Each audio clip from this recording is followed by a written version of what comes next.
sides of the ball.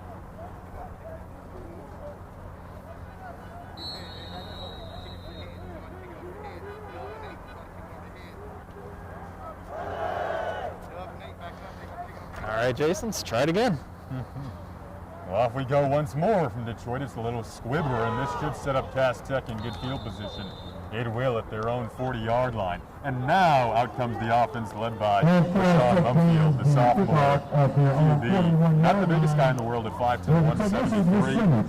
He's a dual threat quarterback, and he's led an offense that has been very consistent this year. They've scored at least 34 points in every game this season.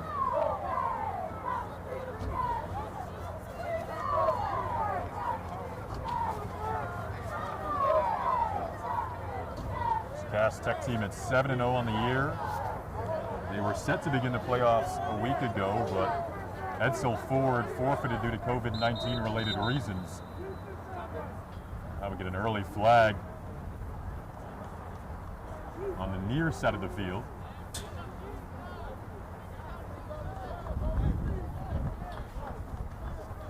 It looks like they're calling Antonio Gates off the field right now. Not sure what for. Some confusions on both sides.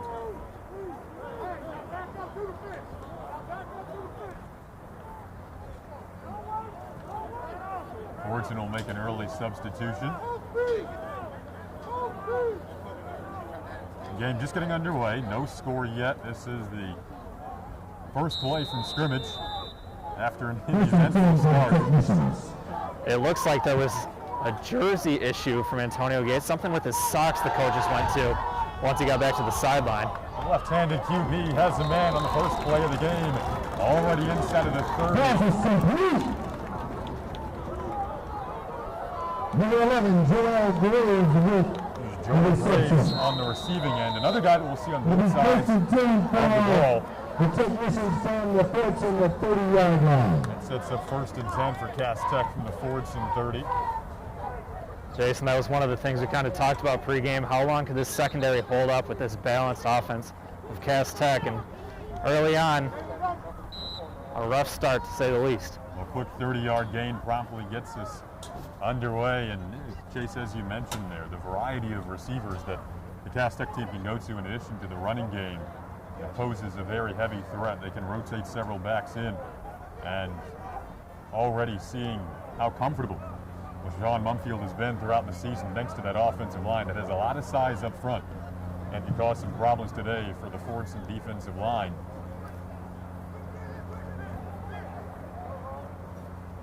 And Mumfield knows it. He's been a very gracious character in his first year as a starter. Good relationships with his receivers and his offensive linemen. They've helped him get off to the 7-0 start as a starter.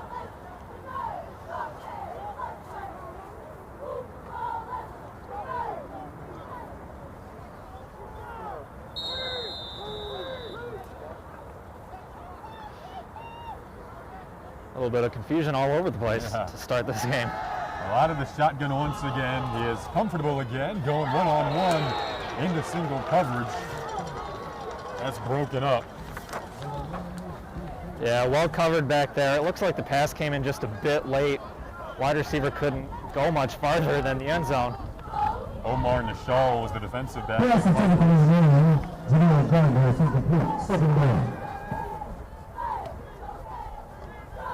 for Jameel Gardner on that last play.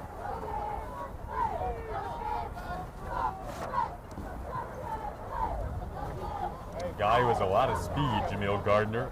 Look for him as a deep threat throughout the game early on. That's been the go-to for the Cass Tech offense.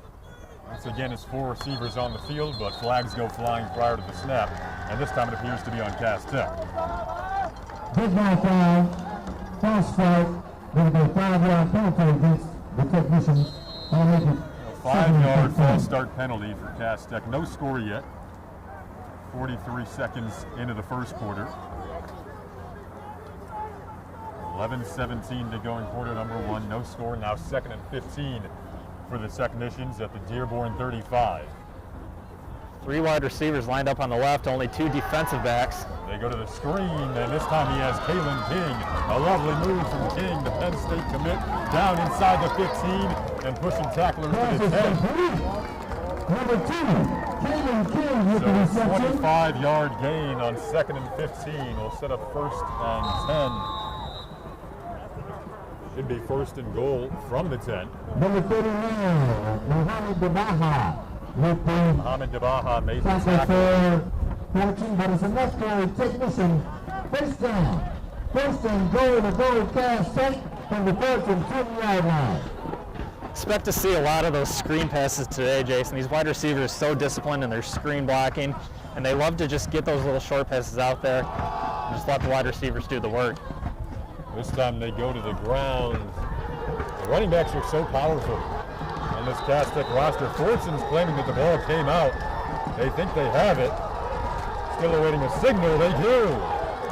A red zone turnover for Cass Tech is just what Fordson needed after a couple of big plays.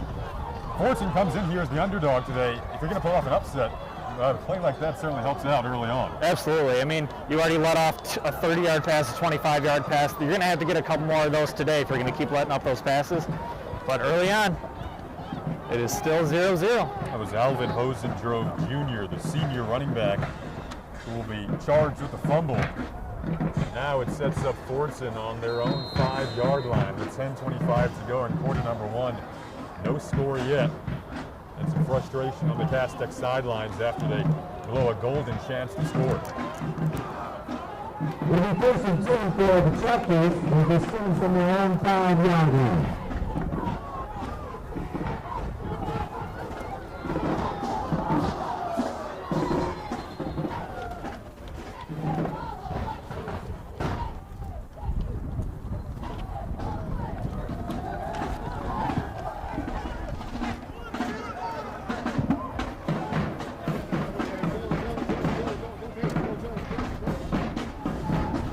Looks like some confusion on defense again, this time from the technicians.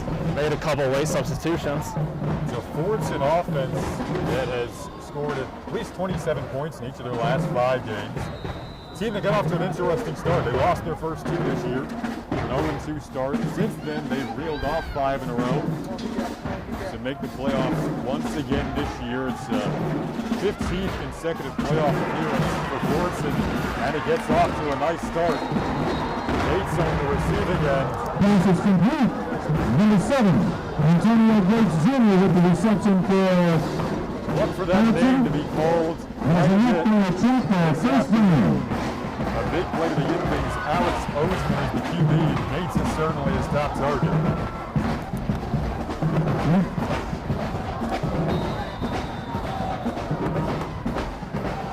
Gates had a 57-yard touchdown catch last week. From their own 35-yard line.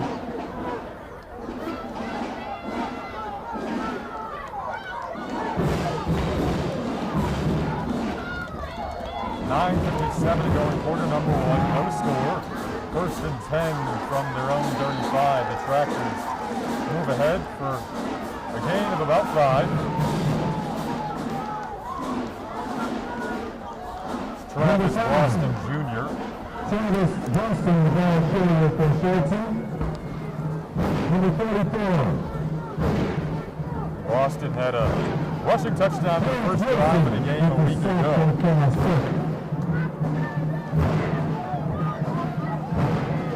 75 for the Tractors.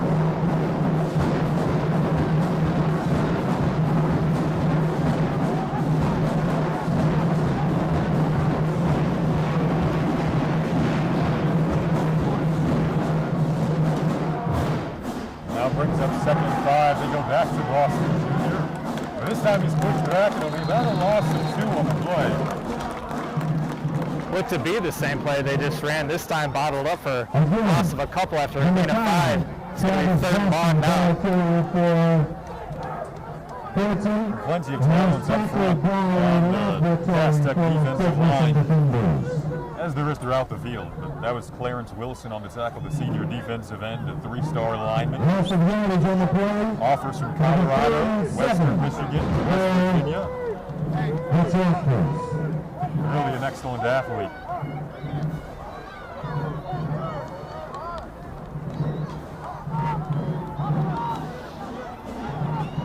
Third and long, we'll see if Fordson can capitalize on that fumble in the last drive. Looks like we got a timeout. Fordson with 8:14 left in the first period. The score 14-0. We'll get a timeout call. 8:14 to go in quarter number one. Third and 7 is the upcoming down. No score yet here from Cass Tech High School. Sportsmanship and bring us all together. That's why Meyer goes above and beyond to support hundreds of local teams in the Midwest, including your very own. From the little leagues to the big leagues and from And just a quick reminder here that today's Detroit Free Press Game of the Week is presented by Detroit Public Schools Community District. Every school day counts for our children's academic, social, and emotional development. Detroit Public Schools Community District is preparing students for their rise and is safely providing face-to-face learning and online learning at home or in a learning center. Enroll today. Visit DetroitK12.org or call 313-240-4377. Remember, when students rise, we all rise. It'll be 31-7 for the Tractors.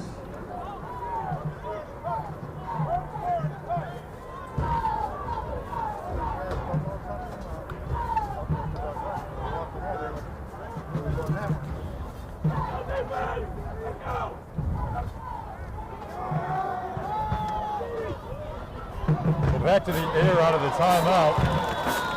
Delivery to the near sideline. We'll see if it was enough for a first down. Looks like they're going to mark him just a yard short. And it'll be interesting to see how they use those second and third options, considering that's their number one option. That was Mohammed Saeed that time. A guy who could perhaps take some of the pressure off Antonio Gates. Looks like there was an offensive penalty. It is holding. That's a big call. It'll be a loss of 10. That'll be a 10-yard penalty from the start of the foul. Jason. Top of the foul, so it's going to push him back quite a bit here. So far early, we were just wondering how they're going to use that Antonio Gates, Kalen King matchup. And right now, it looks like they're going to go man-on-man for him. I haven't seen really a safety cover him in the back. So it'll be interesting to watch that matchup throughout the day. We'll make it 3rd and 18 for the High Tractors. safeties up top. Exactly. Coming into today, I was just curious to see who would be on him individually. This is 3rd and 18 from the Dearborn 28 for the Tractor offense. They're looking for Gates downfield, nearly picked off. It was a dangerous floating pass into the secondary. Kalen Gates in the vicinity. Pretty solid defense there. Just a little bit underdone. Didn't give the riders much. And they just ended up being a bundle of defensive backs there, and a pretty easy kick. It'll be 4th and long. We'll probably punt now. 4th and 18 here for Dearborn Fordson from their own 28. 7:15 to go in quarter number one. No score yet. Week 2 of the Michigan High School Football Playoffs. Cass Tech and Dearborn Fordson meeting for the 7th consecutive year in the postseason. Last year, Cass Tech ended Dearborn Fordson's season. So a bit of extra energy on the Fordson side to perhaps avenge that loss. Cass Tech has won 5 out of the last 6 meetings between these squads. Now the Cass Tech offense coming back down onto the field. No score. 7:10 to play in quarter number one. It'll be 1st and 10 for the technicians. First and 10 for the technicians as they scrimmage from midfield. The last game for Cass Tech that was played a couple of weeks ago was a dominant 35-0 win over De La Salle to close out the regular season 6-0. Head coach Thomas Wilcher has become an institution at this school. So many years, so much history that he's helped to culminate. He said a couple of weeks ago that his team is always extra hungry when it comes to pursuing a state championship. Their last one came in 2016. And Mumfield in his playoff debut, looking down the seam. Ball is ripped out. We'll see if this is a live ball. No, it is incomplete. Yeah, it never really looked like he had possession with the catch. Took a couple steps that never really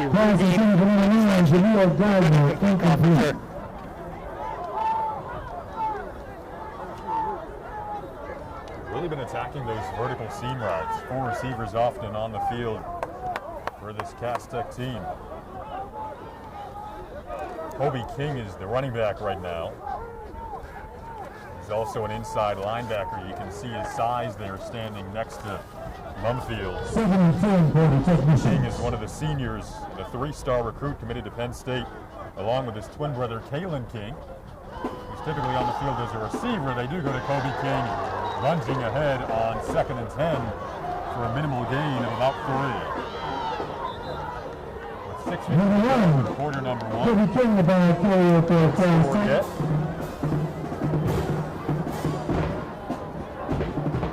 The Technicians got all the way down the field after a few deep passes. There's an injured player down in the field right now for Cass Tech. The Technicians got down to the 10 on their opening drive, fumbled, and Dearborn Fordson couldn't take advantage, but it felt like a win on Cass Tech's opening drive for Fordson. To force a fumble. 6:46 left in the first period. Score, Cass Tech 0. We have another timeout here with 6:36 to go in quarter number 1.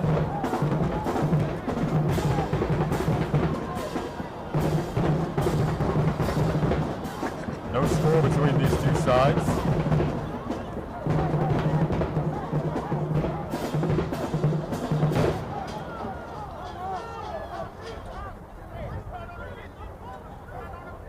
Third and 7 for the Technicians.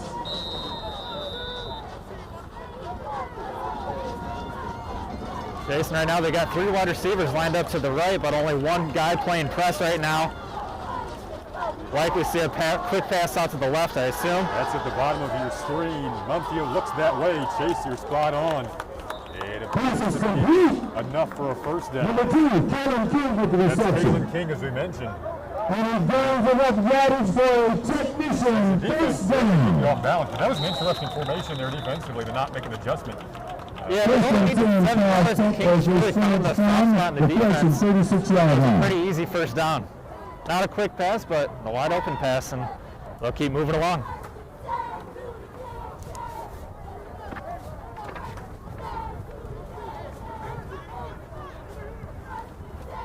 Well, Fordson gave up 28 points in the opening week of the playoffs last weekend. It was a 40-28 win as Kobe King shows off his strength to push forward for that first down gain on the ground. The ball carrier for Cass Tech. Again, as I mentioned, the 40-28 win over Western International in round 1 of the playoffs. They weren't satisfied, though, with last week's win, especially the first half of the game for Dearborn Fordson. Gain of about 3 on the play, 2nd and 7.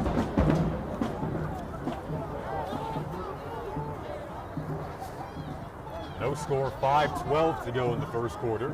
2nd and 6 for Cass Tech. Second time inside of Fordson territory. They fumbled on their opening drive. They got down to the 10 but couldn't capitalize. Second and manageable. Playbook opens up. Looking down into double coverage as the man with it was. And the vertical routes continue to produce for the Technicians. Now Fordson is claiming that they may have ripped it out towards the end of the play.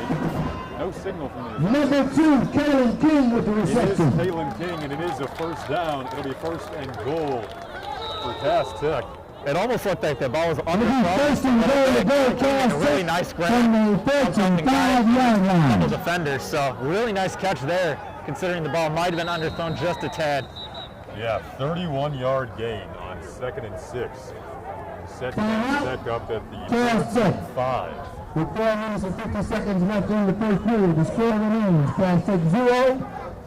Well, we'll take this time to remind you that this broadcast is brought to you by the Detroit Free Press. The center of whole new way to keep the whole outfit. Source for sports in Michigan. The Free Press has launched a new digital subscription model for high school sports at our new fans. center for athletic Exclusive medicine, access to we Mick get the McKay's same weekly care that columns, the Detroit Lions rankings, do. and predictions. Henry Ford Health This support will System, help the our Free for Press you. stream high school football all season long Subscribe today at freak.com for our latest promotional offer.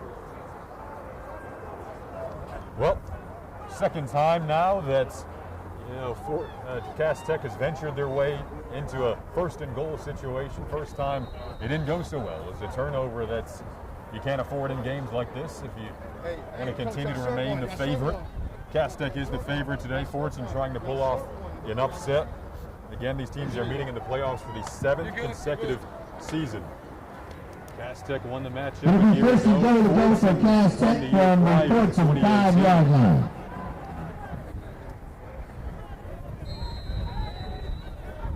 Have their power back. Kobe King in right now to the left of Mumfield. Out of the shotgun once again, though. It is Kobe King, and he's stacked up behind the line of scrimmage. So a loss on first and goal from the 5. Really nice play by the cornerback there. Read the run. Stopped him for a loss of 3. And usually, watching film, they're pretty good at running through the A-gaps. They can really break off a lot of long runs. But right now, Fordson defensive linebackers, defensive backs, really doing a nice job bottling up these runs. That's one thing you notice on the Fordson film as well on the flip side. They really pursue the ball well. Cornerbacks and the defensive linemen. 4:11 to go in quarter number 1. No score between Cass Tech and Fordson. They go back to the ground. It's King again. Tripped up after he lunged ahead to about the 4-yard line. Kobe King again, the ball carrier for Cass Tech. Number 22, Kaim Moore with the stop for Fordson. That was Kaim Moore on the stop, the defensive back stepping up. And now we get another timeout as Fordson tries to figure things out and maybe come up with a big defensive stop here. It'll be 3rd and goal. Looks like right now they're marking it at the 8. 3:41 to go in quarter number 1. No score.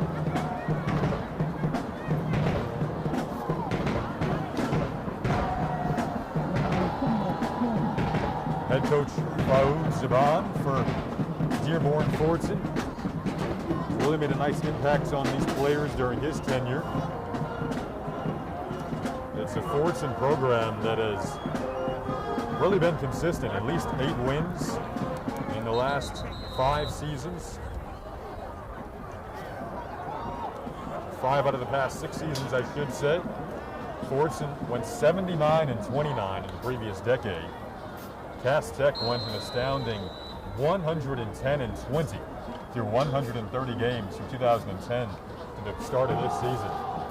A run right up the gut into the teeth of the defense, trying to push the pile ahead down to the 1 is where they'll mark it. So that'll bring up a 4th and goal situation they have to think Cass Tech goes for here.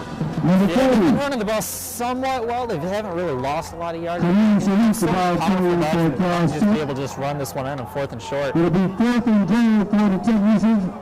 Speaking of offense, it's Kobe King to the left. Not a traditional goal line set, but this is what they often do. It's a direct snap to the QB Mumfield, and it walks his way in. Touchdown, Cass Tech! Yeah, solid play there, Jason. They had the same formation, 2 backs, 1 to his left, 1 to his right for the last 3 plays, and they went to all different options. Looked like any of the defensive players just knew that was coming. With 3:04 to go in the first quarter, it's a 6-0 Cass Tech lead after Mumfield takes the direct snap and just waltzes his way in. And that's kind of what we talked about with keeping the defense off balance. You bring in Kobe King, and you think the snap's going to him, right? But then he goes to the QB. And number 22. It's going to who you're going to keep the focus on. And you have to apply that philosophy to the receivers as well. We've seen that so far, as they have really been vertical threats downfield. Now they try to tack on the extra point.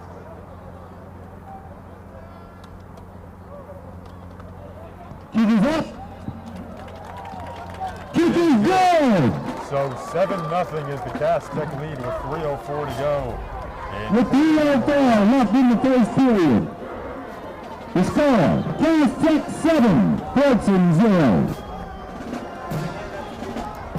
Jason, about a 4-minute drive on that one, capped off actually by 2 pass plays. One pass for about 10 yards, another one for around 30. And even though they only passed twice, the running touchdown got him in. They ran the ball 6 times on that drive. And the passing game, as you said, they're that good with as often on that occasion, but they're making up some big chunks of yardage through the air. That's kind of establishing the running game today. Sometimes we'll see them go to the ground multiple times per drive like we saw there. That was kind of more of their traditional offensive game that we're used to seeing out of Cass Tech, especially with this offensive line, this core of running backs. It's worked all season long for them, so why stop in the playoffs? Again, 7-0 is the Cass Tech lead with 3:04 to go in quarter number 1. Socially distanced crowd on hand today. Socially distanced band too, if you can hear them. Yes. They're making a lot of noise out there. We can definitely hear them. Oh yeah.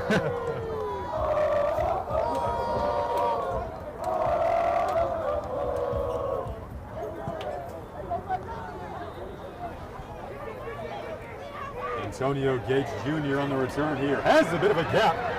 Hopping his way past the 30, then runs into traffic at the 32. Number 7, Antonio Gates, the ball carrier The for name Fordson. sounds familiar to you. It's because it probably should. Number 30, Kareem Sharif with the stop for Cass Tech. Senior is. That's Antonio Gates' dad. He's on the field today. Antonio Gates played the Chargers for a number of years. Eastern Michigan alum. All-time leader in touchdown catches as a tight end.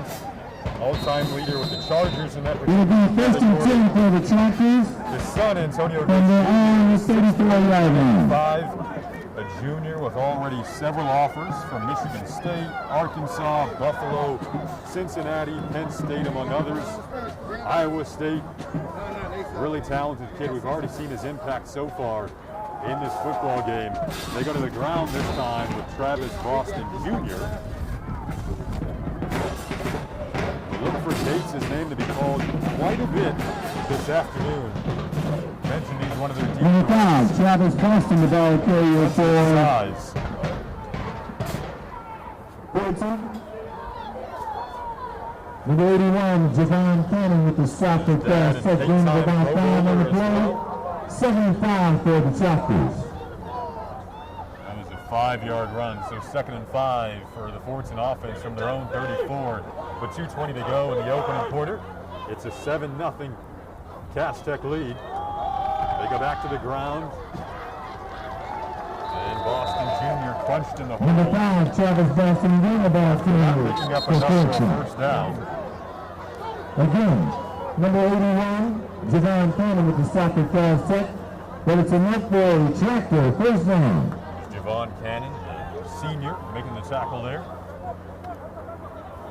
First and 10 Fordson as they change from their own 46-yard line. This is really going to be really important if Fordson can start to establish the run game. They might be able to open up their passing game a little bit, especially with Antonio Gates, because you got to assume at some point they're probably going to put a safety up top on it if Kalen King can't cover him the whole game. He's done a pretty good job so far, but it'll be interesting to see what we see further. That's true. One of our topics just in conversation before the game was how do you keep the Cass Tech defense off balance? And being able to run the football can certainly help you do that. Flag flies down in the backfield. Again, number 5, Travis Boston, the ball carrier for Fordson, but there's a flag on the play. It is in the holding zone. And Fordson's offense is moving back. It's actually going to be... Penalty against Fordson. Holding. It is holding. Second holding penalty of the There'll be a afternoon. 10-yard penalty from the spot of the foul. With 1:27 to go in the first quarter, a 7-0 Cass Tech lead. And that pushes the Fordson offense back to what will be 2nd and 20. A 1st and 20, my apologies. And there's a 1st and 21 for the Tractors.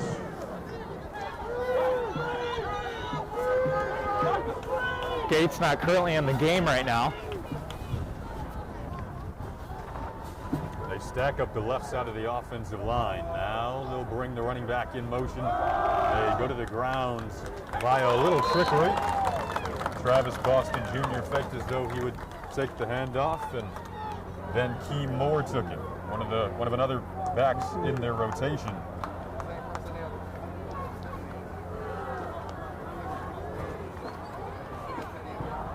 Number 22, Colleen Moore, the ball carrier for Fordson, who's tackled by a host of technician defenders. I mentioned Fordson coming off the 40-28 win over Western International. The majority of those points came in the second half. They had 3 touchdowns in the third quarter of that win. Second and 20 for the Tractors. Opening half of play. Time dwindling now in quarter number 1. Another flag is down in the near side of the field. Appears to be against Fordson once again. It's going to be a legal motion on number 24. Just never got set on the play, even though I made the catch. Never got set at the line. The discipline is something that head coach Zaban likes to preach with his Fordson team, and they're kind of struggling to maintain that philosophy on a consistent basis early. The pass was complete, but there's a penalty on the play. Few penalties that have set them back significantly when trying to cultivate some offensive momentum here. Penalties against Fordson. Interesting thing enough, they are going to decline the penalty. It's declining, that'll bring up third down. Brings up 3rd and 20, and that'll... It'll be 3rd and 16 for the Tractors.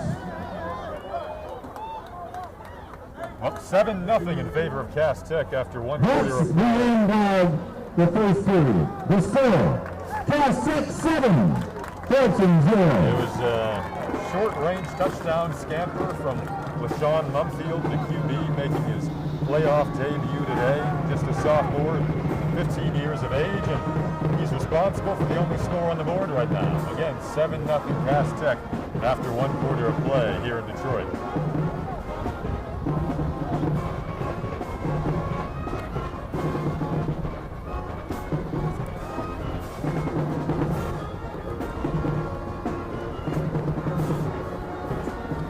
Breaking news, ladies and gentlemen. Joe Biden has been declared President-elect of the United States of America.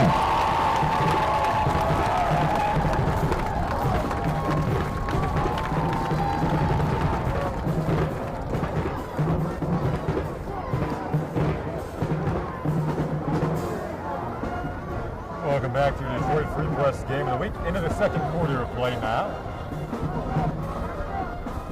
7-0 is the Cass Tech lead.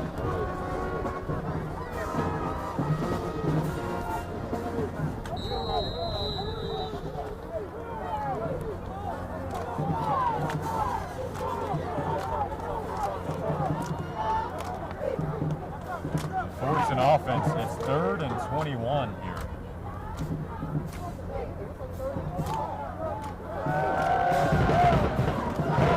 And some trouble in the backfield for Osman. Brought down off, but that'll be a loss of yardage. And brings up another punt. Yeah, just such a strong defensive line. So many recruits on this defensive line. The offensive line can't so expect a lot of defense on 3rd and long, but also you might expect a lot of sacks today on those 3rd and long plays. Number 25, Darius King, with the tackle for loss. Darius King, the junior. That is a good fourth down. That's sack. 11:20 to go in the second quarter. 7-0 the Cass Tech lead. And now Fordson will punt here.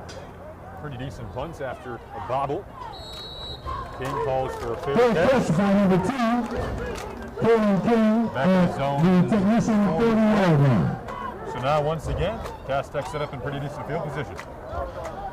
Correction, that was number 3, Jacob Taylor with the fair catch. Jason winner of this game going to take on Woodhaven. Defeated Dearborn last night, 41-3. But the matchup most people are going to be starting to talk about is that Belleville-Canton matchup, and then possibly a Belleville versus the winner of the Cass Tech Fordson versus Woodhaven game. So there's going to be quite a few matchups to look forward to in this region for sure. You're totally spot on, Chase. It's really exciting. A lot of people around the state, as you mentioned, eyeing a potential regional final showdown between #1 ranked Belleville and Cass Tech, two teams that are among the favorites to win the D1 state title this year. Yeah, Cass Tech actually ranked 45th right now in the nation, but Belleville's not far behind them. Belleville actually defeated Dearborn Fordson earlier this year, 69-0. So it'll be an interesting matchup with these two teams to make it to the regional finals. Belleville won last night 49-27 over Northville, which has been a pretty good program in recent years. Everyone's always kind of tuning in to find out what the Belleville score is going to be. They've been criticized throughout the year for running up scores at times. We know their QB, Christian Dewreed, is in search of a state record for passing. That's been a polarizing topic throughout the year. On the Cass Tech side, it's all about winning a state championship. That's the vibe around here when you talk to coaches, when you talk to players. They haven't won one since 2016. And the reason why that's significant is because it's the last chance for this current senior class to make it to the state final. And hopefully for these fans, they obviously want to win, so some extra motivation. These seniors are extra hungry to claim something that they don't have right now. Another big gain, this time on 1st and 10. It's Nate Briggs, the ball carrier for Cass Tech. There's a flag on the play. It looks like this might be coming back. It looks like holding on one of the wide receivers, which is interesting because usually these wide receivers are so disciplined on these screen plays and sweep plays that they really like to run. You're right, Chase. You saw that on film. They like to set up the screens on the tunnel screens. Nate Briggs is picking up yards after the catch. Not a great start for Cass Tech in this drive, looking to capitalize on their 7-0 lead right now. 11 minutes to go in the second. Right, and if you're Fordson, you'll take a 10-yard holding penalty. You'll take a fumble, as we saw earlier in the game, down in the red zone for this Cass Tech offense. So back to their own 40, but this time it's 1st and 20.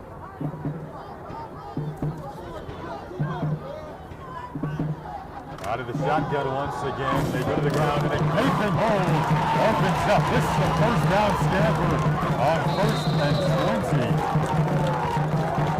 They'll pick up 32. Kareem Salif, the ball carrier for Cass Tech. As he runs his way in attractive territory. They can rotate forward. It'll be 1st and 10, Cass Tech. We've said a couple of weeks And the ago, 14. as we just mentioned, to win states. 28 Mentality right now.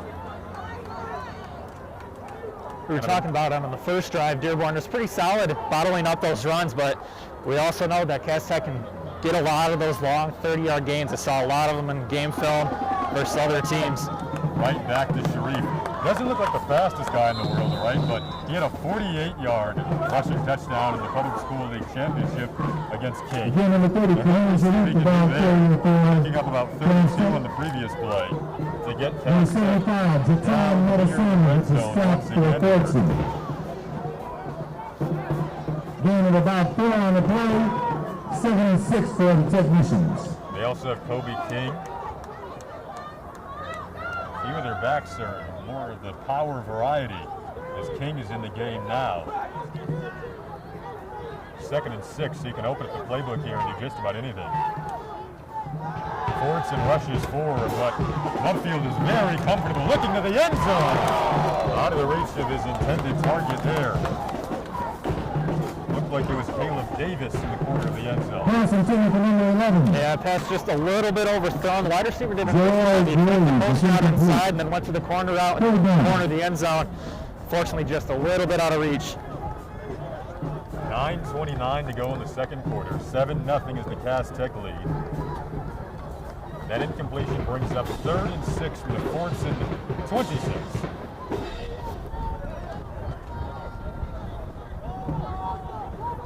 Still 4 wide receivers and a back to his right. Interesting matchup at the bottom of your screen. It's Antonio Gates defensively. They go to the ground though. This is where they're so deceptive. those sweep plays, they're just so good at. I saw so many of those where it just went for 15, 20 yards just because the wide receiver at blocking. Number 6, Leonard Smith with the stop. Is one of those excellent blockers. He took the handoff that's on the sweep. These receivers are just so versatile. We tried to pick out who's the top receiver before the game, but it's almost more so just the variety to keep an eye on defensively. First and 10, Cass Tech from the Fordson 15-yard line. 9:20 to go in the second quarter. A 7-0 Cass Tech lead, and they're knocking on the door at the 15 of Fordson. Plus, you got a false start on a wide receiver here. Try to put the slot receiver in motion, but it looked like the receiver all the way on the far side moved a little bit early. False start, it'll be a 5-yard penalty against the technician. 5 yards, so Cass Tech will step back to the Fordson 20 now. Make it 1st and 15. They go to Kobe King. Bounces off the initial contact and picks up about 3. Yeah, they went with the same play still there before the motion, faked it to him, gave it to King. And that's another thing. There's so many different options on offense that you just got to be disciplined on defense, knowing any of them could really get the ball. Something I'm noticing earlier, not so much on this drive, but previous drives, the vertical threats down the field and some long completions. It's hard to kind of sit back in the secondary and just keep spies back there because you have to respect the running game so much. Fordson rushes 4 this time. It's Briggs with blocks. A little hurdling move inside of the 10 and down to the 9. Yeah, another run outside the tackles. 8 minutes to go in the second quarter. 7-0 is the Cass Tech lead. This is their 3rd time inside of the 10-yard line so far in the first half. They fumbled the first time they were down here. And then the second time, the starting QB, just a sophomore in his playoff debut, ran it in for about a 5-yard touchdown run. They go back to Braggs this time, around the tackles again, into the end zone again. Touchdown! Yeah, another sweet play, Jason. And just, if the cornerbacks aren't quick enough to keep up with either of the linebackers, this is going to be a long day for Dearborn Fordson's defense. Defensive line for Dearborn Fordson having trouble shedding those blocks. We thought that would be an issue coming into the game. It's now a 13-0 Cass Tech lead. 7:32 to go in the second quarter.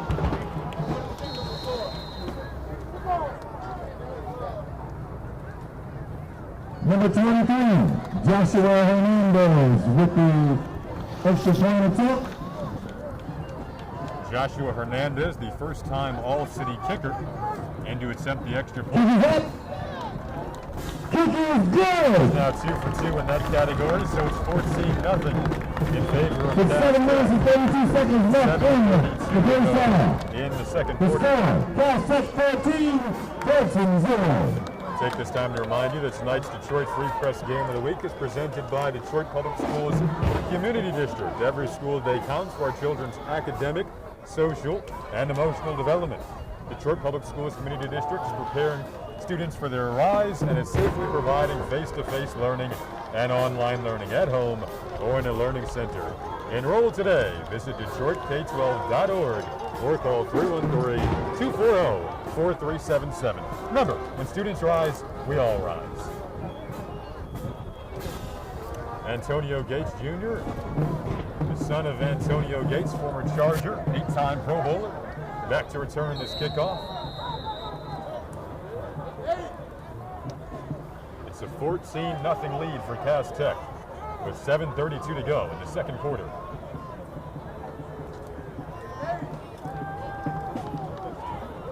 Hernandez to kick off.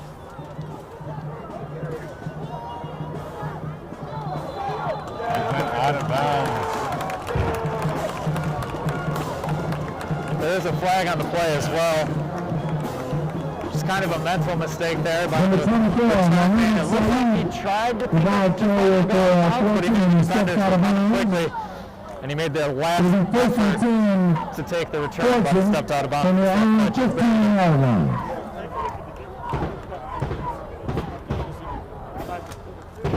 Again, to kind of set the stage for you here, Cass Tech 7-0 on the season.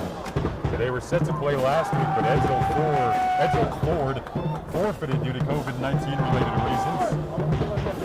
So that propelled them rather easily into this week against a 5-2 Dearborn Fordson team that is coming off a 40-28 win over Western International in round 1 of the playoffs last Friday. Pleasure to have you alongside us for our Detroit Free Press Game of the Week. Here's a score of interest with 1:41 to go in the first period. It's Indiana 14, Michigan 7. What do you think about that game, Jason? Indiana, Michigan, the game last week against Michigan State? Well, Michigan in desperate need of a bounce back this week, but Indiana's no slouch. They had that thrilling win over Penn State in week 1. Yeah. You always think offense when you think when you think Indiana, and the Michigan secondary wasn't up to par a week ago, so that's an interesting game this week. Not only a big game for Michigan, but for Jim Harbaugh. Yeah, that's exactly. for sure.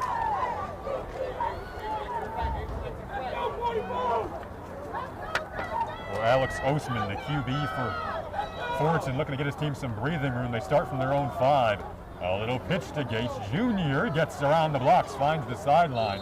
He is balletic with his footwork. He's up the sideline. Against the ball carrier is still breathing room. There was a nice chunk there. Fordson knocked out of bounds. Number 1, Kobe King with the stop for Cass Tech. Kobe King, the inside linebacker, Penn State commit, made the tackle there. There's enough for a Fordson first down. Well, there's some interesting sweep moves there. That's actually determined to pass, or considered a pass, just because of the little toss in front. And I got to actually get a chance to talk to Dan Miller, the voice of the Lions, and he actually talked to Matt Patricia, and he wondered why they don't just hand it off. It's just easier on the exchange just to toss it to him rather than worry about your hands getting in the way. It's an easier way. Hand it off. And something that's funny about that as a quarterback, you love just kind of pitching it forward and then having some maybe 7 or 8 yards added to your total. Absolutely.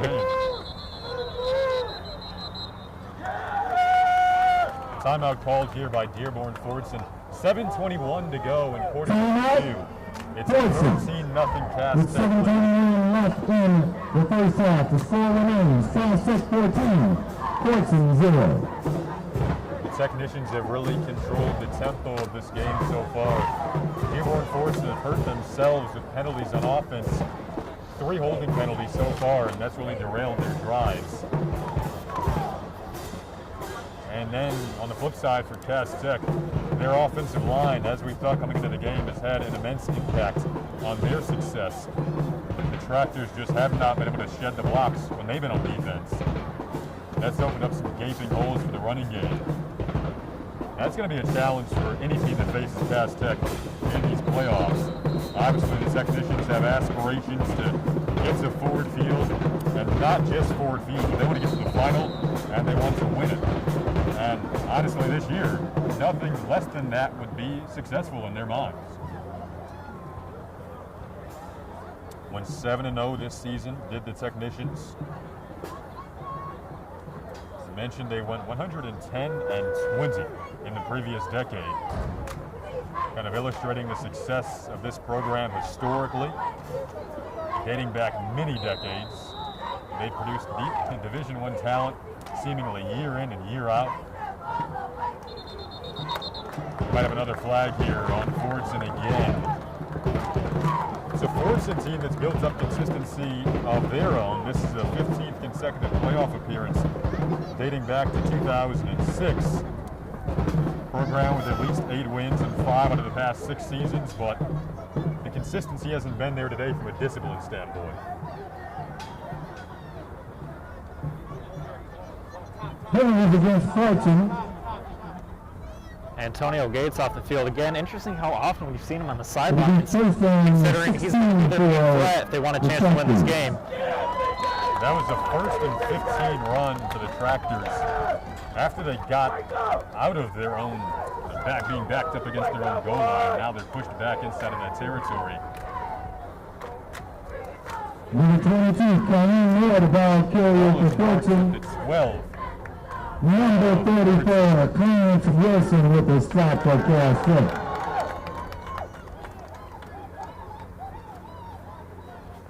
Moving in the play, second down. Clarence Wilson made the tackle there, three-star lineman. Offers from Colorado, Western Michigan, and West Virginia. Really an excellent athlete. 6:35 to go in quarter number 2. 2nd and 20 for the Fordson offense. They trail 14-0. Osmond dips out of trouble, and now he'll take it himself. He's not known for his legs. Gets Number 14, Alex Ashton, the ball carrier for line. Fordson. Number 1. The 22. Kobe King with the stop for a pass The tackle, the Penn State commit. Was excellent motion. It'll be 37 for the Tractors. Good lateral movement. Despite his size, he's an excellent athlete, Kobe King. 5:56 to go in quarter number 2, a 14-0 Cass Tech lead. It's now 3rd and 7 here after the run from Osman. So manageable, not desirable, but manageable for the Fordson offense. Out of a pistol look on 3rd and 7. Osman next to Antonio Gates Jr. And almost had him knocked out by Taylor King. Number 7, Antonio Gates. That's the one-on-one matchup that we were looking for coming into today, and King won that round. For sure. And that was just man-on-man. There was still no deep safety to cover and protect him, but if they can still win that battle, Kalen King, this game's not going to be very good for Fordson.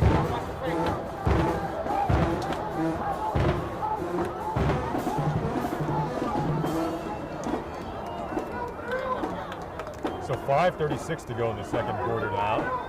It's a 14-0 Cass Tech lead. Again, 5:36 to go in the second. This is 4th and 7. Down for the Tractors. The 4th punt of the first half here for Fordson.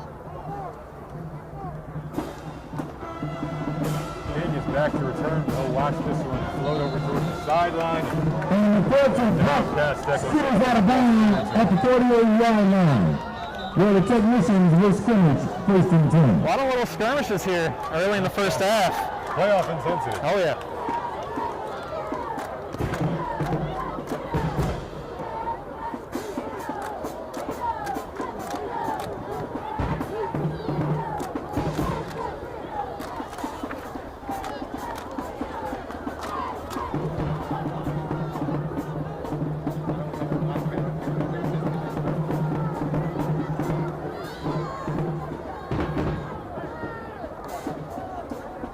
Cass Tech coming off a shutout win, 35-0. So you combine the last 2 games against De La Salle a couple of weeks ago. Now outscoring opponents 49-0 in their past 2 games.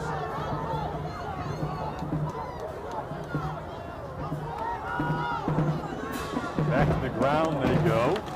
This is Kareem Number Sharif. 30, Kareem Sharif, the ball carrier for Cass Tech. Mentioned his leadership. He's Number really 33, Mohammed still Zaban. that With mentality the of sack for our goal is to Fordson. win a state title and nothing less on the Cass Tech side this year. So deep at that particular position. Sharif had a 32-yard run earlier in this half. It'll be 2nd and 3 for the technicians. Comes out now, gets a breather, and in goes Kobe King. His brother Kalen King is lined up as a receiver on the bottom of your screen. Here's Kobe King, though, has a hole. A little stiff arm to the 20, hits the sideline, dives to the pylon. He's hit 6.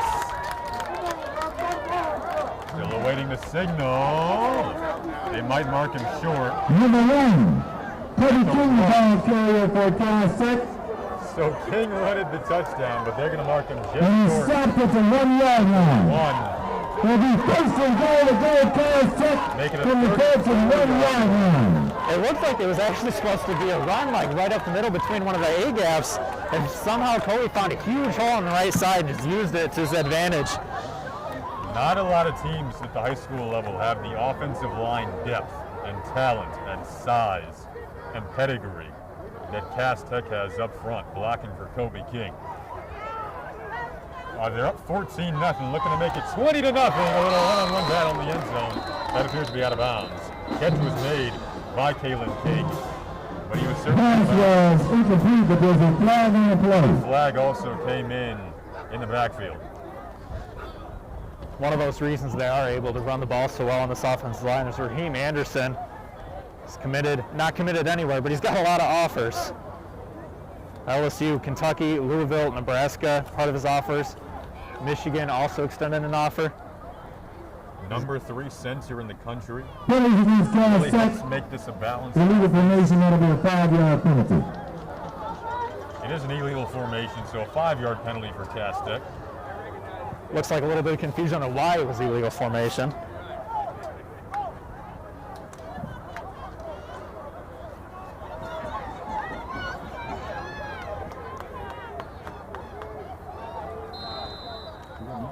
So they'll reset things. Not too much damage First and goal to here. go To their own 6 for now. Cass Tech from the 6-yard line. To the Fordson 6. So this is first and goal from the 6. 3:49 to go in the second quarter. It's a 14-0 Cass Tech lead. Mumfield's, he already has run it in once. Gives it to Kobe King. They want to get Kobe King a touchdown today. Did he come up short again? The ball came loose, actually. Touchdown! Cass Tech! Now he's in the end zone. So was that punched out and then somehow landed Number 1, Kobe King. into the hands of a lineman? It's tough to see from here, but it almost looked like they wanted to stop him at the run. I don't know if the refs just didn't call. It looks like he was bottled up and he was going to give him forward progress there, but they let the play go on. Kobe was in for the touchdown. I thought as soon as he got bottled up there with the run for a second or two, they were going to call forward progress, but they let it go. So King is into the end zone. To make it 20-0 in favor of Cass That's Tech what the name is with with the kick. 3:39 to go in the second quarter. It is good. It's 21-0 in favor of the Technicians. With 3:39 left in the first half. Score, Cass Tech 21, Fordson 0.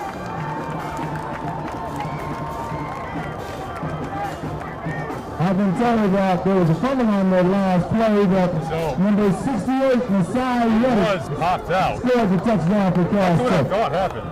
It was popped out. It was hard to see from up here. Masai Reddick. We have a big man touchdown. The junior offensive lineman will be credited with that touchdown. So 21-0 in favor of Cass Tech with 3:39 to go. And the last touchdown was the most eventful one so far. Looked like King was going to punch it in. Someone knocked it out at some point or another into the hands of Reddick. And then he made his way into the end zone. 42-yard drive on that one, capped off by the 34-yard run from Kobe King. And the last 2 drives, 2 touchdowns for Cass Tech, 0 completed passes. So they are just running the ball down Fordson's throat right now. It's interesting. They made Fordson respect the passing game in the opening drive, and then the second drive, they've had deep passes completed so far in this game, but now getting back to their identity, and it's working.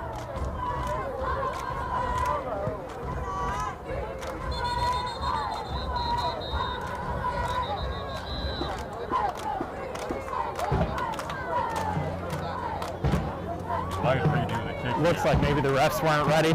Yeah. I don't see a flag on the play or anything, so that's my only assumption. We've had to redo a couple of kicks this afternoon. 3:39 to go in the first half of play. It's a 21-0 Cass Tech lead.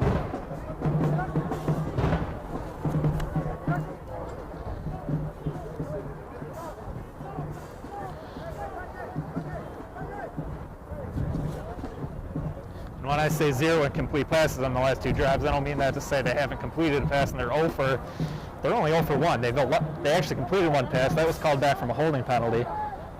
And then they threw an incompletion on their last drive, not this last touchdown drive, but the drive before that. They've just been running the ball so well that there's really no need to throw right now and risk an interception. You're totally spot on there. Again, these are 2 teams that have met up in the playoffs in each of the last 7 seasons. That narrative continues this year. Last year was a 48-26 win for Cass Tech in the district round. Previous year, the script was flipped. Fordson ended Cass Tech's season with a 41-14 win in districts.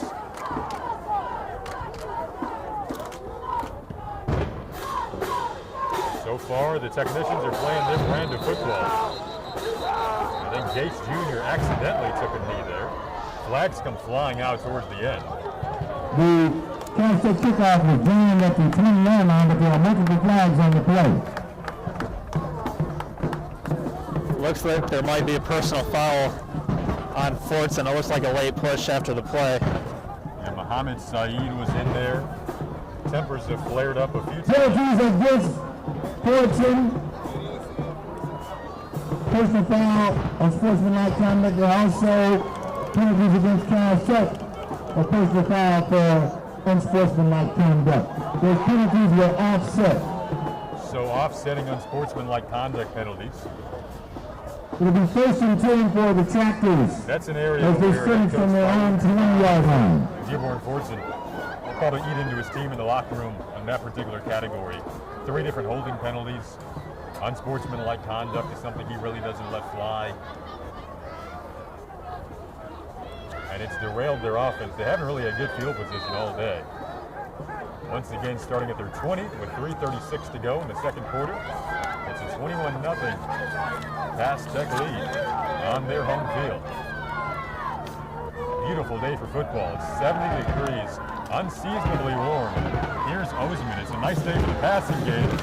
That time able to complete it to his man, who we just mentioned, Mohammed Saeed, the 5'9" junior with some nice wheels. Number 24, Mohammed Saeed. The very first play of the game. First drive. So it'll be a first down for the that. They did have a 14-yard run on their, or a 14-yard pass on the last drive, but they weren't able to do anything with that. 32-yard line. Well, now they need to move with some tempo. Hopefully end this first half on a good note. Just 3:29 to go in the second quarter. Clock is stopped. 21-0 is the Cass Tech lead. Osman will give it off here. They go to the ground. It's Boston Jr. looking for the edge and smartly gets out of bounds to stop the clock again at 3 minutes and 21 seconds to go in the second quarter. Number 5, Travis Boston, the ball carrier for It does Fordson. look like they'll be moving the chains too, Jason. He's knocked out of bounds. It is enough for a first down up to the 41. Number 25, Darius King with the stop for Cass Tech.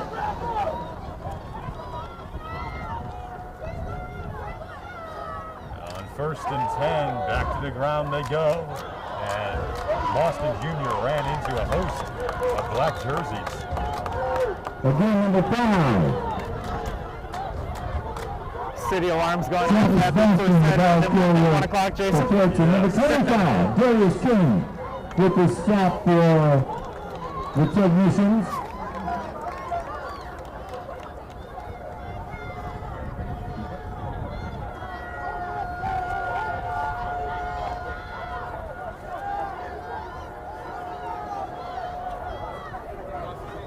They're going to play 2nd and 10 for the Tractors. 2nd and 10 now for the Dearborn Fordson offense. 2:33 to go in the first half. Trying to check it down to his running back. He does find Boston Jr. Pass is complete to number 5. Travis Boston, but there's a flag in the play. Caught in the backfield anyway. Let's see what the flag is here.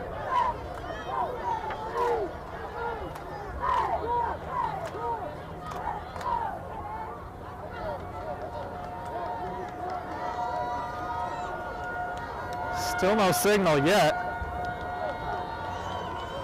Whatever it was, looks like they're going to decline it. Penalties against Fordson. Ineligible player downfield. It's been declined. It's going to be It'll be the 3rd down. downfield, and that's so common on those little screen plays. You just don't know as an offensive line when that ball's coming out of the quarterback's hand. One of the offensive linemen went down just a little bit too early and a little bit too far. Sets them back here to 3rd and 11.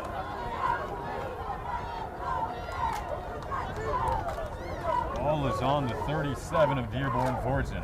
Working out of the shotgun. They need something here. Going down to Gates Jr. Into one-on-one, he has it. And he has a touchdown. such a huge play for Dearborn Fordson. Obviously not just because of the touchdown, but because now they might have to start affecting that passing game.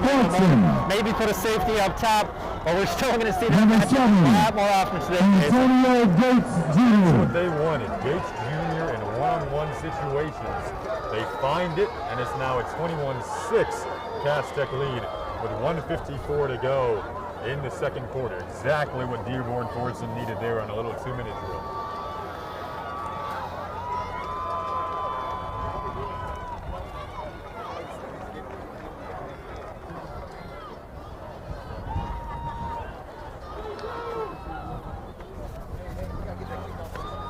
.63-yard reception for a touchdown. Down is a 63-yarder. It really wasn't even like bad coverage either. It was a really nice catch. And now it appears as though they'll try to see if they tack on 2 more. Fordson will now take the extra Extra point. point. It is going to be an extra point attempt here. Try to make it a 2-touchdown game.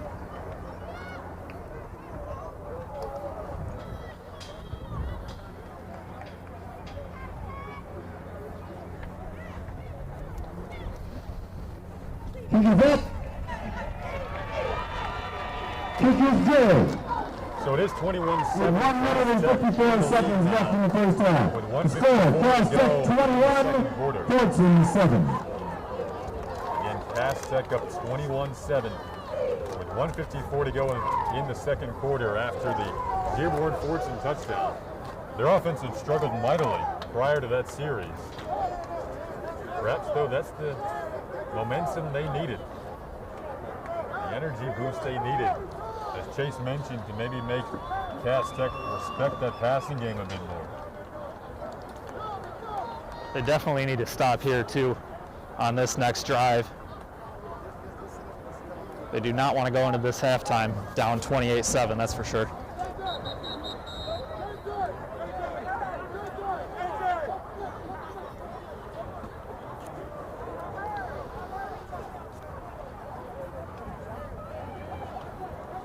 And up to that point, Chase, Cass Tech has had some quick strikes the last couple of drives. You mentioned they haven't passed the ball, but prior to that, we saw some quick 30-yard chunks through the air. So maybe they go back to that here in those 4 receiver sets. It'll be interesting for sure. I'm definitely looking or expecting them to see if they can run that sweep play again that they ran so well in that last drive.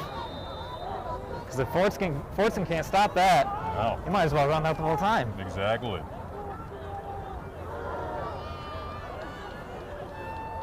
I believe they ran that play 3 out of the last 4 plays on the last drive.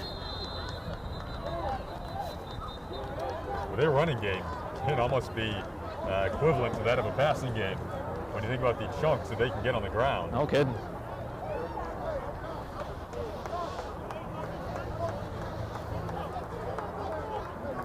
And a 21-7 Cass Tech lead, 1:53 to go in the second quarter.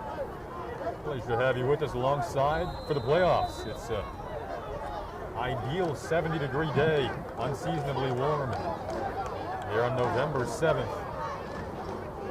Site is Cass Tech High School for Detroit Free. Cass Tech from the 31-yard line. Sean Mumfield making his playoff debut. They look for another screen play there. Pass intended for number 3. Intended receiver on that occasion. The time was Jacob Taylor is incomplete. Second down. wide receiver who we haven't heard much from today. Yeah, we expected him maybe be that number 1 option, but really haven't seen much, especially when your run game's been so well. Obviously, you're not going to hear much of him. Yeah, Taylor, 2-star receiver, again, offers from Bowling Green, Central Michigan, Western Michigan, so a few MAC schools there. High interest in him. This time they go back to the ground, what's been most successful so far for the Cass Tech offense. Although the Tractors are ready for the challenge on that occasion. 1:40 to play now in the second quarter. 21-7, the Cass Tech lead. And they'll be faced with a 3rd and 5 situation.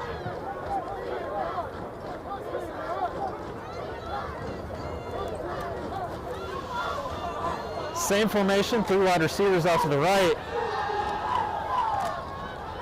Mumfield with plenty of time. Receivers are covered downfield. Had intentions for Nate Briggs. but thrown out of bounds on 3rd and 5. Yeah, it looks like one of the wide receivers was wide open in the middle of the field. Not sure if Mumfield just didn't see him, but it was number 6, Jalen Sewell. And I don't know if he just was on the run when he was wide open, but he was wide open in the middle of the field on an inside route.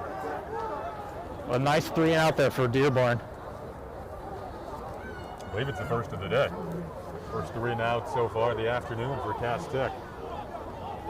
They'll bring the special teams unit out with 1:13 to go in the second quarter.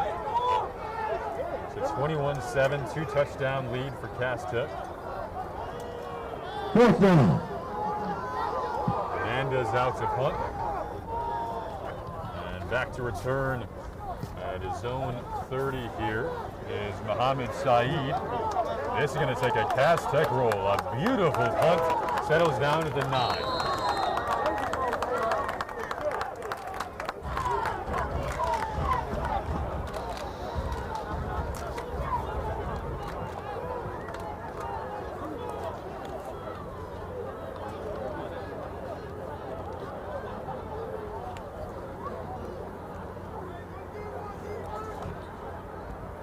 Take this quick moment to remind you this broadcast is brought to you by the Detroit Free Press, your flagship news and information source for sports in Michigan. The Free Press has launched a new digital subscription model, which gives high school sports fans exclusive access to Mick McCabe's weekly columns. Don't want to miss those rankings and predictions. Your support will help the Free Press stream high school football games all season long. Subscribe today at freak.com for our latest promotional offer. Nearing halftime in this one, 1:02 to go in the second quarter. A 21-7 Cass Tech lead. And Fordson backed up in their own territory, inside their own 10 at the 9, after a lovely punt from Hernandez. The first team All-City kicker for Cass Tech.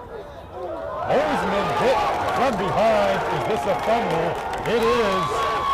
No matter who picks it up, Cass Tech has it, and they'll take over at the 4. It looks like Osmond was just on the move. Gates the whole time. Didn't see backside. And as he went to throw it, just got sacked. And unfortunately, Fordson, after that nice 3 and out, looks like it's going to go right back to Cass Tech, who's going to have a great field position. Appeared as though it was Deron Ray Jr. who came in from behind. Number 55, Deron Ray Jr. with the fumble recovery. And fumble recovery. So for now, the 5th time today, Cass Tech sets up inside The defensive zone trying to set Dearborn from the Fordson 5-yard line. Officially at the 4-yard line. I would assume here we're just going to see another run play with 3 guys in the backfield. Any one of them could grab it. They ran the ball so well.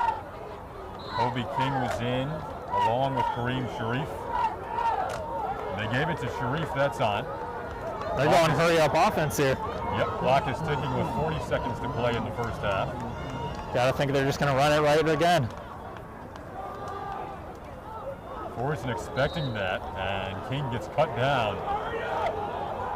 Half a minute to play now, some urgency on the Cass Tech sidelines. They're imploring the offense to get back. Second goal from the team. 20 seconds left on the clock. I guess Cass Tech doesn't have any timeouts. We can't see from the scoreboard.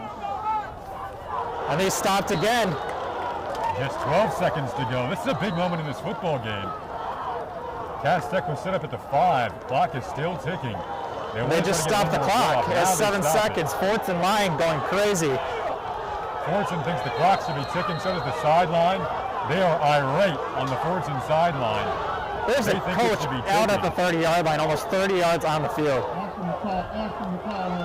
There's going to be some conversation about this because this is a really important moment in the game. Fordson saying, we're getting off the field. Fordson's going to refuse to play if they make them get back out there. They think the clock should have kept going. We thought it should have as well. And now we'll see what happens. Cass Tech is staying out there. Fordson saying we should be going to halftime. Cass Tech is actually setting up in their offense right now, and the referees have spotted the ball. Dearborn Fordson is not going to play. 3.8 seconds left in that half. We're getting word that there's 3.8 seconds left in the half. Dearborn Fordson just switched to go to the locker room, but they might need to step back out on the field, and that's what they'll have to do. They won't be happy, but they'll concede and put their defense back out there. Jason, this is the most chaotic scene I've ever seen in a high school football game. This is something else. The clock was running. Evidently, Fordson thinks that Cass Tech didn't have any timeouts left. We weren't quite sure why the clock stopped, actually. The coaching staff for Fordson is still apoplectic. We can't see a timeout count on the scoreboard.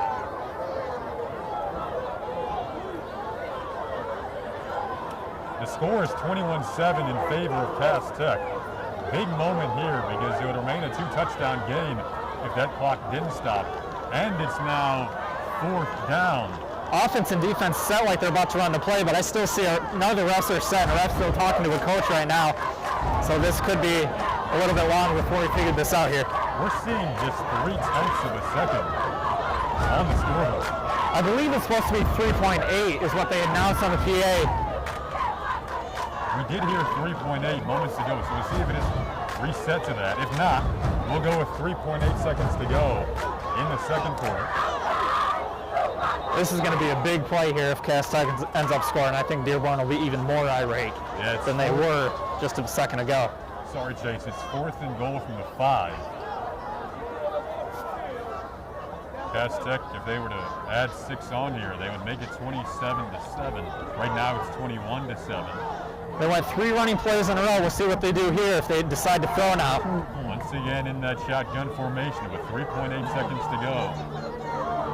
In the second quarter, they'll get one more play. Still ref talking now to the Cass Tech sideline.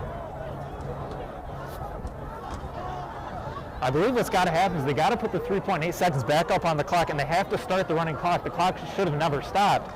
So I believe the clock's got to start at some point again. So it just depends on when it is, but they still have not moved the clock to 3.8 seconds like they said they initially would. Cass Tech wants to snap it. We're still sorting out the paperwork. Now Fordson's coaching staff is back out on the field. No timeout called by either sideline. It didn't appear that Cass Tech had a sideline. They went hurry up offense for 3 plays in a row. 3.8 seconds left Clock in the half. stopped unexpectedly and unintentionally. Direct snap. And they didn't get the touchdown anyways. He stops 3 yards shy of the goal line.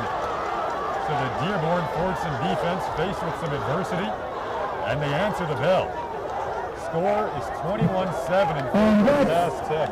Leon Dodds, the first half.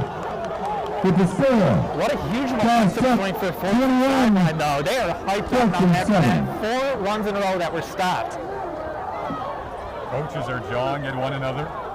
Fans are in the mix as well. It's gotten a bit hectic over the past several minutes.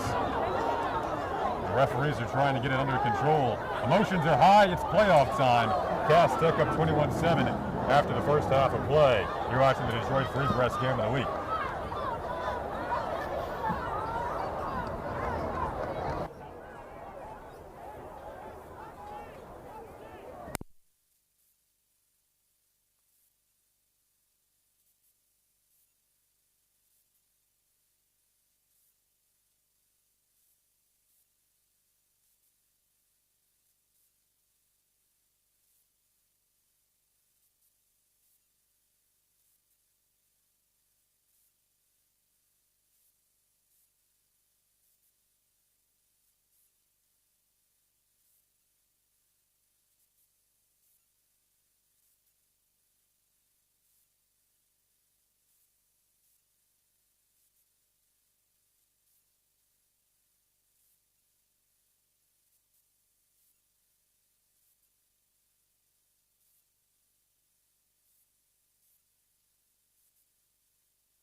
Welcome back into our Detroit Free Press Game of the Week. Just taking this time to remind you that our Diamond Elite sponsor is Detroit Public Schools Community Districts. Our children need to be in school, as every school day counts for their academic, social, and emotional development. Detroit Public Schools Community District is preparing students for their rise and has implemented a safe return with options to meet the needs of our families, including face-to-face learning and online learning at home or in a learning center. The DPSCD team has been working hard to serve families during this difficult time and remains focused on providing outstanding academic, arts, and athletics programs and exceptional student education services. Please join us in thanking DPSCD teachers and staff in preparing for your child's rise to build a stronger Detroit. Enroll your child at Detroit Public Schools Community District by visiting DetroitK12.org or calling 313-240-4377. Remember, when students rise, we all rise.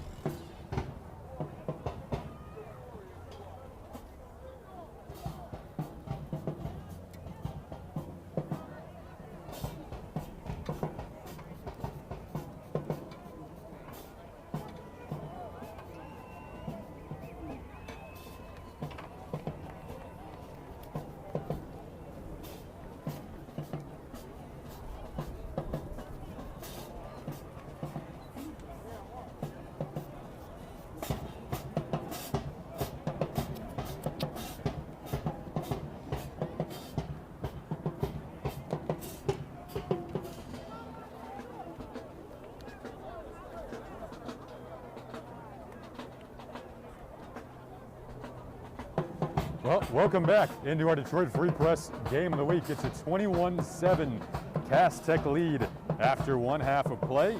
Once again, thank you for joining, whether you're on Twitch or YouTube today.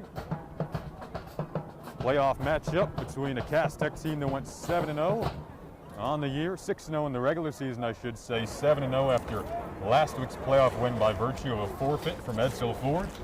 And then on the opposite side, Fordson went 5-2 on the year. Currently, they've won 5 in a row after the 0-2 start to the season when they were upset by Livonia Franklin 28-27, and then were throttled by Belleville in week 2, 69-0. Fordson coming off a 40-28 win over Western International in round 1 of the playoffs. It's a Fordson team that has scored at least 27 points in each of their last 5 games. Were almost shut out in that first half until a very important late half drive that resulted in an Antonio Gates Jr. touchdown catch for 63 yards. It felt like the big play they needed. It's 21-7 now, as we mentioned. And Chase, how big was that boost towards the latter stages of that first half? Yeah, for sure. And it looks like the boost wasn't even going to be needed after what just happened at the end of the first half. An inadvertent clock stopped it at 5 seconds. They said to put 3.8 seconds back on. And fortunately enough, Dearborn did stop that run on 4th down. So a really big momentum swing there at the end of the first half. It looks like after a fumble on the very first play of Dearborn's drive with 54 seconds, that Cass Tech was going to make it 28-7. But Dearborn's Fordson's defense stood up and went stop on 4 runs in a row. And they're about to get the ball back here. So we'll see if they can do something with it. There was a lot of good drives for Cass Tech, but there was also a lot of downs for that last drive. So it'll be interesting to see what Cass Tech offense comes back out on this field. Hernandez, the all-city kicker, set to get us underway in the second half. Back seat to return. You have Antonio Gates Jr., we just touched on in our second half open, along with Muhammad Saeed. A couple of really talented juniors for Fordson, hoping to put the Tractors in good field position. Aztec sideline, trying to amp the energy back into their teammates. Technicians are up 21-7. The second half is underway on a sunny afternoon in Detroit. So roll into the end zone and out of the back for a touchback. On the second half kickoff, goes into the end zone for a touchback. It'll be 1st and 10 for the Tractors as they scream from their own 20-yard line. So that brings out a Tractor offense that, for the majority of the first half, really set themselves back with penalties. We saw 3 different holding penalties, Alex Osman was pressured for majority of the game. Tried to get the running game going with Travis Boston Jr. as well, so look for him out of the backfield. But the story is the talent, I guess you could say, there's talents around the field, but we're going to try to find out how Cass Tech hones in on Antonio Gates Jr., who was responsible for the lone touchdown today for Fordson. Once again, it's that wonderful one-on-one matchup of Kalen King, the defensive back for Cass Tech, going up against Gates Jr. That's at the bottom of your screen. First and 10 from their own 20. Cass Tech rushes forward. Good protection. And a crossing route is complete for a good chunk on first down. Pass is complete. I was thinking over the half, too. Number 8, John Abdallah with the reception for Fordson. And it's enough for a check for first down. The line of Cass Tech is just so dominant that really from their own 30-yard line. So I'm wondering if we're going to see a lot of quick routes or if they're still going to try to go to Gates on these deep routes. See how they mix it up a bit. Already seeing these 3 receiver sets out of the shotgun. Didn't see much of that in the first half. Run heavy for the most part. A nice first down gain. They have a fresh set of downs. That was a gain of 10. So now they go to the ground here and number 5, to the line of scrimmage. Travis Boston, the ball carrier for Travis Boston Jr., the ball carrier. Fordson. And into the teeth of the Cass Tech line there. 11 minutes to play Number in the 1, third quarter. Cody King with the stop for Cass The Tech. Cass Tech lead.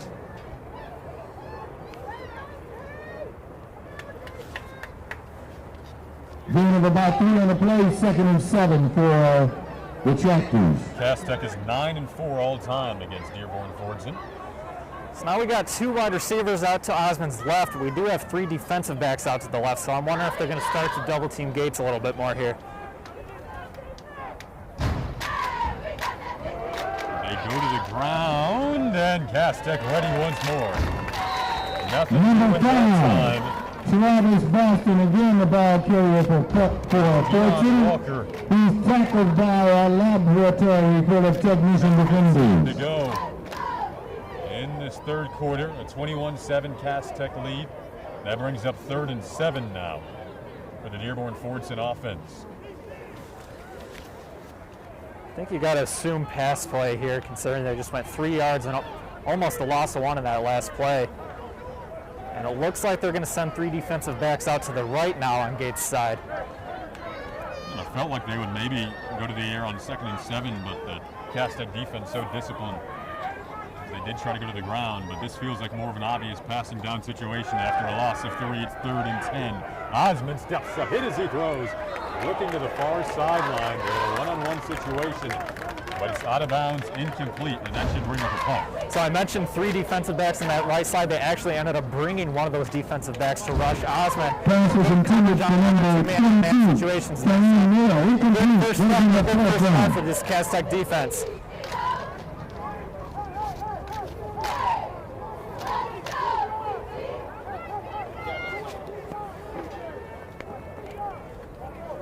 And once again, Jason, we see a good first play from this Dearborn offense, a pass of 11 yards. We've seen a couple of we saw a pass of 14 yards, a pass of 30 yards to start off a couple of drives early in the first half, and then they couldn't do anything with it again. So that's the 3rd drive where they kind of just stumbled after the very first play.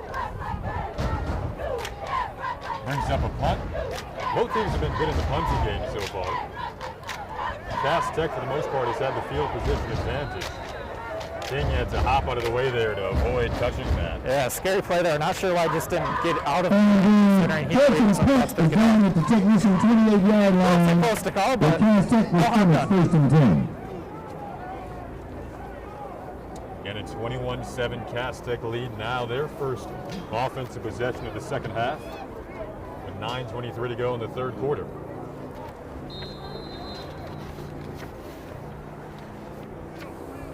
Cass Tech in search of their first state championship since 2016. Right now, the top priority is on the second round playoff matchup against Dearborn Fordson. we'll see if Cass Tech goes back to these sweep plays that were being so nice to them in the first half. Sean Mumfield bit too low on the throw there and slightly behind his intended receiver, Jacob Taylor. Two-star receiver with offers from Bowling Green, CMU, and Western Michigan. Still haven't really gotten him involved today. Pass intended for Jacob Taylor is incomplete. 7 down. 21-7, the Cass Tech lead, 9:20 to play in the third quarter. That brings up 2nd and 10 from their own 28.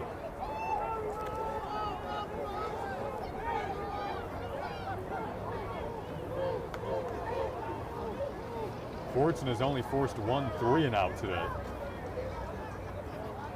It's a 4-receiver set. They'll go to the ground, up the middle, room to roam here. It is, looks like Number 4, Alan Rosenberg, the ball carrier for so the senior running back gets back in the mix. They've kind of rotated in 3 different running backs today. We've seen and joining up yardage for a technician, first down. King as well. They've all made impacts in their own right. If there's any back that's more of a finesse style, maybe it's First and 10 pass from their own 39-yard line.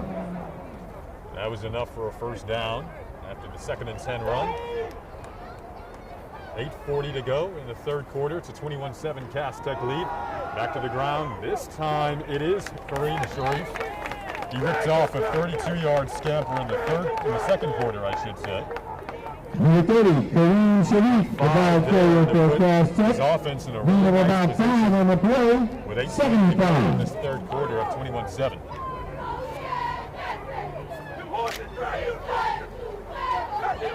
Kind of go to anything in the playbook here.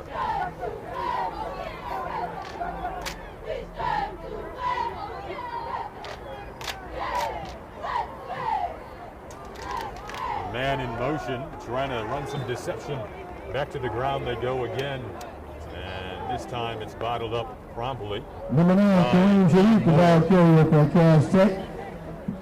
Gain of about 1 on the play. 3rd and 4 for the technicians. For Cass Tech. Cass Tech, a team that really likes to run through those A gaps, and today Dearborn's bottomed them up fairly well. There's just a couple of big plays, a couple of 10-yard runs that they couldn't stop them on. But other than those, they've actually done really well. That has to be in your plan every time you get the scouting report ready for Cass Tech. We're going to get a false start here. Up front. Yeah, it's going to be on the right guard here, number 68. Or the right tackle, excuse me. Yeah, that's Masai Reddick, the junior, who actually He was against Cass. earlier Good in ball this for a game. false You start. win some, you lose some, I guess. Yeah. And then we get 3rd Man and 8 touchdown of the for the afternoon. technicians. It was a Kobe King run, but the ball was punched out and found the hands of Masai Reddick. So a big penalty there. Now it goes from 3rd and 4 to 3rd and long. 3rd and 9, Mumfield looking down the sideline and had intentions that time for Jameel Gardner, the junior receiver with excellent speed. There's a flag on the play. That's going to be holding, so most likely going to decline that penalty. Penalties against Cass Tech. And just Holding. Cass Tech's It's been declined. That'll bring up 4th down. 6:53 to go in the third quarter, a 21-7 Cass Tech lead.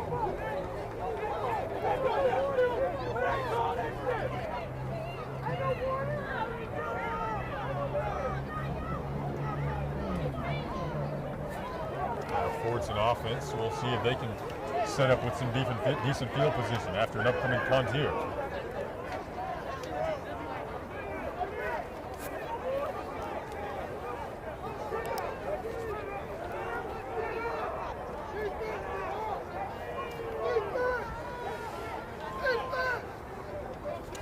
Hernandez has been excellent in the kicking game so far, but it's a low snap. Had to scoop it up off the natural surface. Really nice punt. It'll roll into the end zone. Too good of a punt there. And the Cass Tech punt He spotted scooters into the end zone for a him. touchback.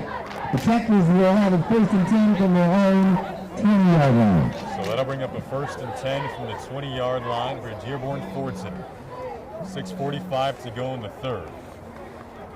One more score, and this is a ball game. It is a ball game, 2-touchdown game, plenty of time to go, but they can really change the complexion of this matchup. They can punch another one in the end zone. The primary threat so far has been Gates Jr. Final district semi-game in Division I. Winner of this game taking on Woodhaven, who defeated Dearborn 41-3. It's halftime in Bloomington, Indiana.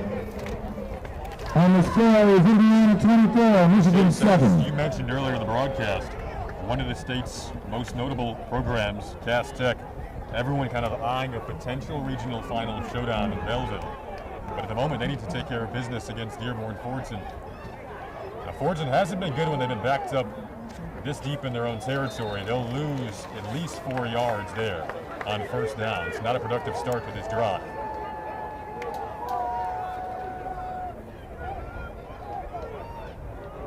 As we go along here and they continue to, lose a couple yards here and there, I think they're going to start to have to take some shots down the field and just hope that their athletic wide receivers, including Antonio Gates, just does the work for them. It looks like we've got an injured player down on the field. Yep, so the clock will stop with 6:21 to go in the third. It's a 21-7 Cass Tech lead.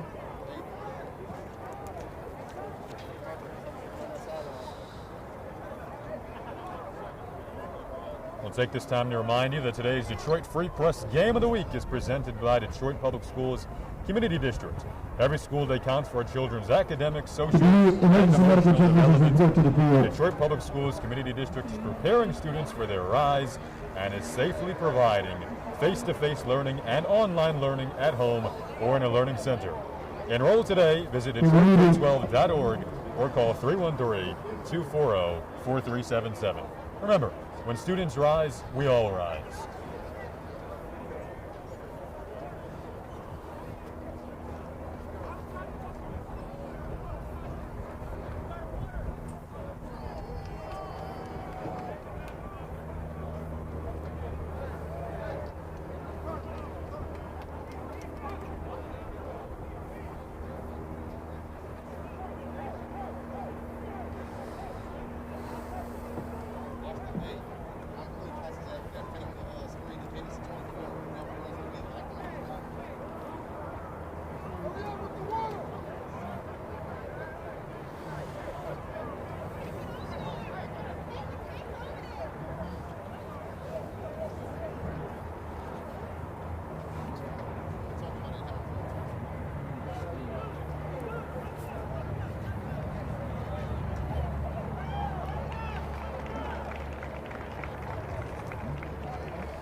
Jason, we know there's a lot of commits around these two squads, and moving over to the college game, it's not looking good for the two Michigan teams right now. Indiana leads Michigan 24-7 at the half, and Michigan State down 35-0 at the half. And it's kind of like that up-down there. Michigan State had that giant win over Michigan last week. It's not always going to work out that way every week. Just letdowns on both sides. That's surprising to hear. The margin of leads there is really interesting. 3-touchdown lead for Indiana, and then Iowa all over Michigan State. That was a 35-0 lead in the first half. We do have some Big Ten recruits on this field. Tackle made that time by Deion Moore. And Deion Walker, 6'7", providing an ample amount of size up front. Number 51, Deion Walker with the sack for the technicians. Will be the down and yardage to go for Fordson. So this is an almost obvious passing situation here. So now I'm kind of wondering if they'll maybe send a couple safeties back, because it's almost like you're bottling up the runs so well, you might as well send back some safeties and just let your defensive line do the work on the runs. So this is actually 3rd and 15 from their own 16. Osman in trouble. And this has to throw it towards the ground. Now a flag comes out. Is this a late hit? It looks like it might be. That's the type of play that you can't have right now if you're Cass Tech, and it's exactly what you wanted if you're Fordson. They were dead in the water, and now this might be a personal foul. With 5:17 to go in the third quarter, it's a 21-7 Cass Tech lead, and they just shot themselves in the foot there. Yeah, it is a roughing the passer call, and it's unfortunate too because they just brought so much pressure so easily, and nobody was open. It would have been an obvious 4th down situation. Now the life still down just 14, 1-7, 5-17 left to go. It'll be a 15-yard penalty and an automatic first down. Chase, something of note here. You know, Cass Tech, they didn't play last week because of Edsel Ford's forfeit. So you take a week off and things get a bit different. This intensity of football is something that Dearborn Fordson was just in a week ago, and their win over Western International. Cass Tech has been practicing, but didn't play a week ago. Screen pass set up here. It works out pretty well on first down. Looks like a gain of 5. Number 24, Might have been a little bit of a block in the back there, but I guess not enough for the refs to call it. And I think we're going to see a lot more of that too. These number 25, Darius King, give Austin a little bit more time and allow them to move the ball down the field a little bit farther, considering the run game just hasn't been there. It'll be 2nd and 6 for the Tractors.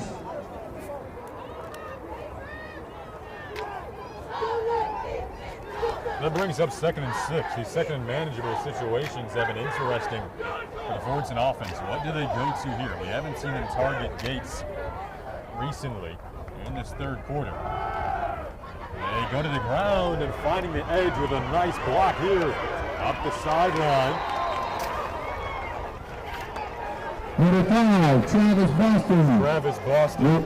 The ball carrier for Fordson, knocked out of bounds. I wonder if they're going to start to too. They've been running into the gaps outside the tackles. Sometimes they might be able to use. It'll be 1st and 10 Fordson from the technician 38-yard line. Timeout. 16 to go in the 3rd quarter.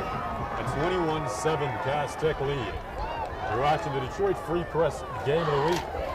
And all of a sudden the Fordson offense with some momentum inside of Cass Tech territory, trailing by 2 scores. This could set up a very interesting 4th quarter if they can find a way to get on the board, especially if they can add 6 more onto their total.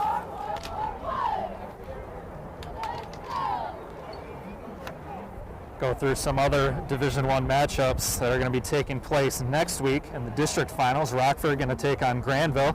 Both of them had 35-point victories over their respective opponents. Saline and Holt in District 2 finals. White Lake Lakeland and Detroit Catholic Central will meet in District 3 finals. Grand Blanc had a convincing win over Clarkston in the District 4 semifinals. They'll be facing last year's state champion Davison in the District 4 finals. We already mentioned Canton and Belleville in District 5. Woodhaven will take on the winner of this matchup. Sterling High Stevenson, West Bloomfield in District 7, and Stony Creek and Romeo making a run in District 8. It's always a fun time of year. For sure. Now we're in November. Can't wait for Ford Field in a few weeks. These games are always fun. Davison is the defending D1 state champ. They're among the favorites again. Osmond into double coverage. Nothing doing there as he had intentions for Gates. Pass intended for number 7. Good pocket there for Osmond. He just couldn't find his wide receiver. Gates downfield. Looks like Gates stopped a bit early. If he would have kept running a little bit harder, he might have been able to make it there, but he was double covered in the end zone. So that's something to take note of as well. He can make plays in double coverage, but not ideal. And it's what Cass Tech has forced him to do today.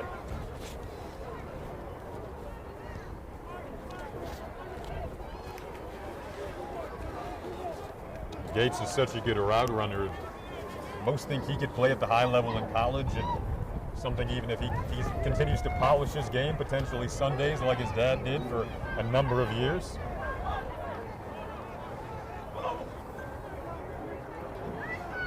Gates is one of the vocal leaders on this group. He said that last week's game was a wake-up call for us to know that we aren't where we want to be. Osmond looks over the middle, nobody was home. A couple of crossing routes, but now that brings up 3rd and 10 from the 38 of Cass Tech with 4:06 to play in the 3rd Pass intended for number 88. 21. Mohamed Ali Hashim. Incomplete. Try to go with another quick route there like I kind of mentioned earlier in the drive, but unfortunately there was a linebacker right in front of that route as well as the man covering him behind him. not really much room for that pass to be thrown. He threw it just a little high and didn't really give his wide receiver / tight end a chance there.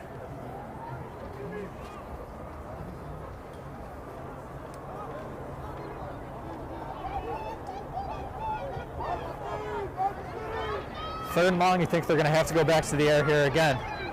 Feels like an obvious passing down situation and a big situation inside of Cass Tech territory trying to trim this lead. Osmond won't escape trouble. A flag goes flying. And Osmond wants a face mask. Yes, sir, that's what it's going to be. Again, another third down penalty. That's going to just keep this drive going. Face mask it is. Second big third penalty charged against Cass Tech. The first took place all the way at the other end of the field. Fordson was backed up at their own 10, inside their own 10. Osmond was tackled in the end zone, but it was a roughing the passer call. That gave them life. And now, once again, given an extra piece of life here late in this ball game. 3:50 to go in the third quarter, 21-7. And Cass Tech is kind of lending a helping hand. First and 10 from the 25, knocking on the door just outside of the red zone.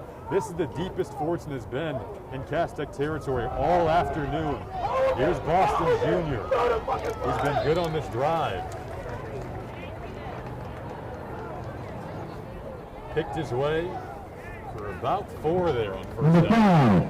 Travis Boston, the ball carrier for Fordson. Number 42, Javon Ruffin with the sack for Cass Tech. Last week's win over Western International for 7-9 for the Tractors. Travis Boston Jr. had a touchdown by way of his legs on the opening drive of the game. Fordson had a big second half last week, 3 touchdowns in the third quarter. Can they replicate that success again this week? They'll need to if they want to keep their season alive. Second and 10 from the Cass Tech 25. A little shovel here. This time the Boston Jr. once again. Flag goes flying. It looks like there might be a holding penalty on this one, right in the area of the run. There were fans that put up a penalty on the last play. Now they might get their wish. Fordson really shot them penalties in the first half. That's the 5th holding penalty today. That'll be 10 yards from the side of the 5. The conversion on 3rd and 10 from the 38 felt so key. They obviously got some help thanks to the personal foul. But it goes both ways. They can't hurt themselves here. 2nd and 7. Another flag goes flying. Now we think this might be on Cass Tech.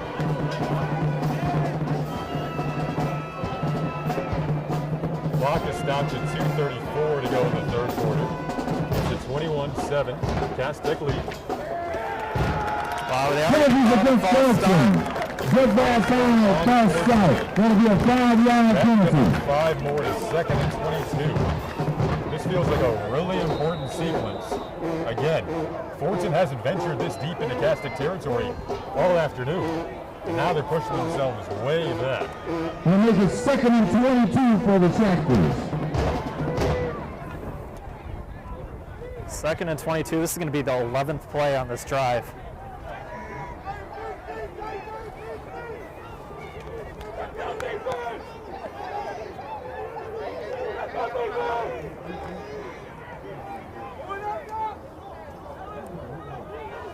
Cass Tech looks like they're going with a little bit of wider formation on defense now. Try to keep everybody contained. Gates is in a vertical route and they're looking for him. One-on-one. Couldn't quite make the catch. He was covered up by Galen King, but a late flag goes flying. Yeah, and this is going to be defensive holding or pass interference. It looks like the defensive back had his hand as he was trying to make for the ball. He only put up his right hand and looked like he put his left hand on the play. Number 7, Antonio Gates, but there's a flag on the play. Your Division I players going head-to-head at the top of your screen. And all indications point toward pass interference. It is pass interference. Fordson not going away, showing their resiliency. Why they've been such a consistent program for the past decade or so is because they don't give up. They were down 21-0, a late score, and then Chase, we go back to that moment. It'll be first and 10 It was a 14 on the Fordson, I believe it was the 4. They couldn't punch it in. Had 4 tries, couldn't get in.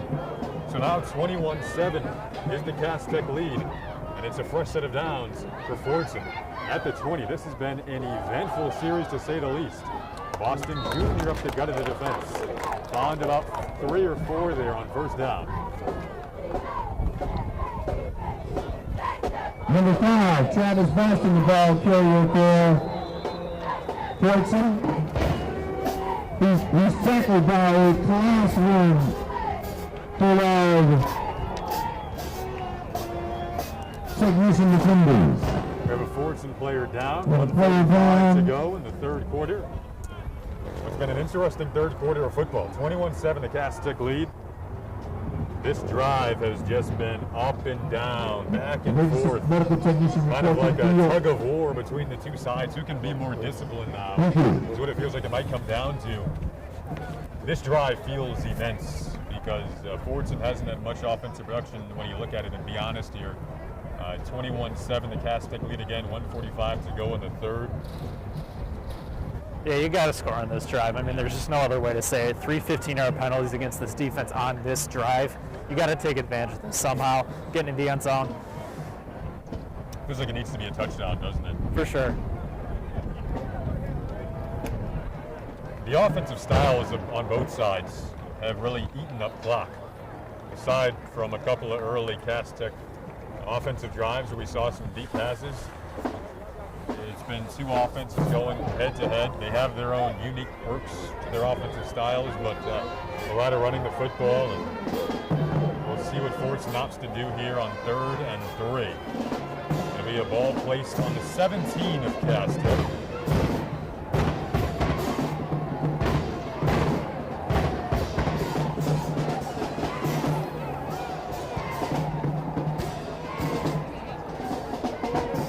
Third and 4 for the Tractors. We'll officially mark it as 3rd and 4. The handoff to Boston Jr. But instead, the initial tackler. So now it'll set up what should be 4th and 4. I don't believe he gained anything. Maybe a yard if he did. Number 5. Travis Boston, the ball carrier for well outside the tackles today, but on that play, there was just a nice tackle made. Number 21, Gilmore with the... That was an excellent open tackle made by Miles Gilmore. It'll be on 4th down. When we look back on this one, we could very well say this might be one of the biggest plays of the game. It certainly is one of the biggest plays of the game, but maybe we'll say it's the biggest, depending on how it plays out here. 4th and 4 from the Cass Tech 17. Cass Tech is up 21-7. Fordson lining up, and now they might talk things over. Both sides wanted to see how each other were lined up there. 51.4 seconds left in the third period. 51.4 now. Cass Tech 21, Fordson 7. 21-7 the Cass Tech lead. It's going to be an interesting play call here, Jason. I mean, they've elected to run the ball most of the time on this drive, but 4th and 4, the last 3 runs really haven't gotten you much. You had a nice first play after the pass interference for 5 yards, but then you went nothing. I got to think you got to throw the ball here, just try to get a quick route in there somewhere.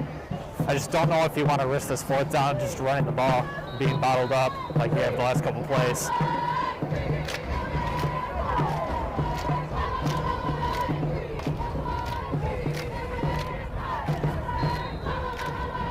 You got to wonder if they're going to double team Gates on this play. They really haven't targeted him as much as I thought they would in this game. It looks like he might be a threat on this play if they want to get this 1st down. We've also seen the running backs get involved in the passing game. Osman has Boston Jr. to his right. No receivers at the bottom of the screen. The only one is Antonio Gates at the top, and that's who we're going to have to go to. Osman stays alive momentarily, just heaves it up, and nearly picked off. That ball may have hit the ground. It's incomplete. There is a flag in the backfield around where the wide receiver Antonio Gates was.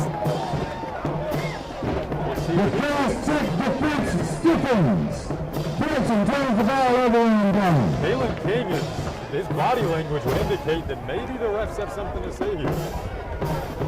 Jason, it looks like another critical penalty on this drive against Cass Tech. Another one on third down. This would be the third on third down. Or sorry, that was fourth down. We've had 2 third down penalties and now potentially a fourth down penalty on a play that would have taken Fordson off the field. Flag has been picked They up. are going to call it no pass interference, so it wasn't enough there on the play. So That would have been the fourth possible drive-ending play with a penalty on that play. So, luckily enough, wow. Cass Tech gets that flag picked up. So they do pick up the flag, and now the Cass Tech offense takes the field after a long, methodical drive from Dearborn Fordson that got them just inside of the red zone but didn't produce any points. And that feels like a big spot in this game for the Tractors to step off the field without putting anything up there. For sure, that was over a 6-minute drive too on that drive. So a lot of time coming off that clock with nothing to show for it is really unfortunate for this Fordson offense. 21-7, the Cass Tech lead.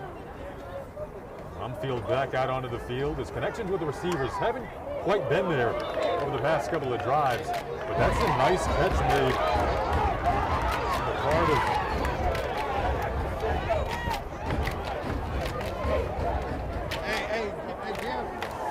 It'll be interesting to see if Cass Tech decides to continue passing like they did in that first play, or if they try to go for the run and start to drain the clock on this drive and then eventually score. We're going to be in the fourth quarter with probably 9 minutes to go, down 3 scores Fordson would be. So it'll be interesting what they see. If they try to play the clock, or if they just try to play as they normally would.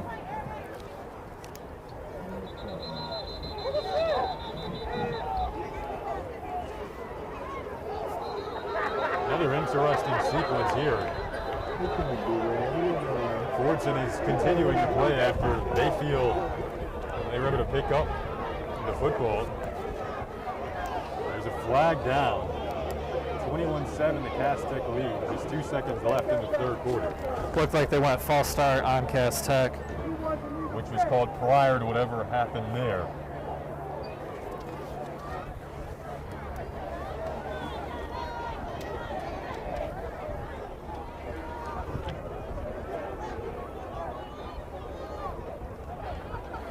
refs really need to get this game under control right now. I mean, we've seen so many coaches just out on the field at one time. Well, it's really unnecessary. Like, only one coach needs to really be out there talking to the ref. And you got so many coaches out there talking to them, refs aren't going to know who to listen to or what's going on, really. Perhaps some personal fouls are due or sideline warnings.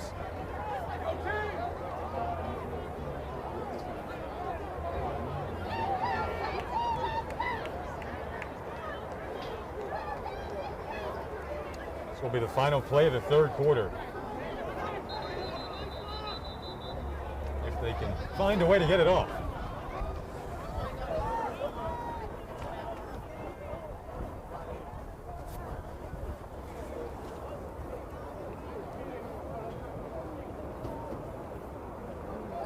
Still sorting out the paperwork.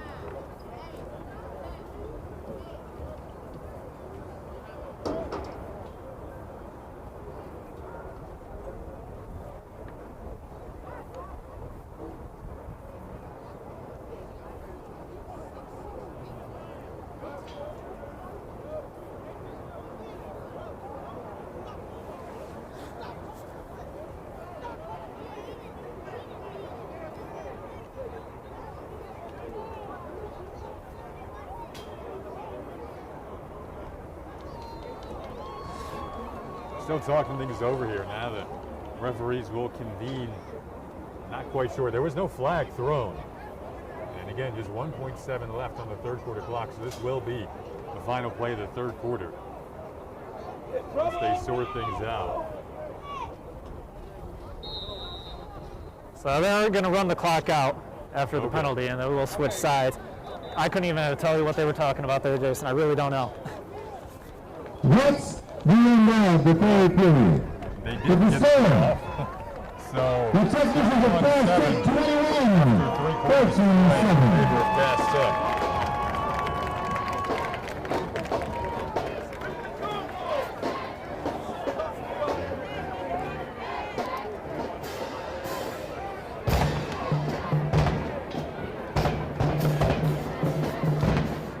So once again, Jason, going back to the clock, 12 minutes left in the game.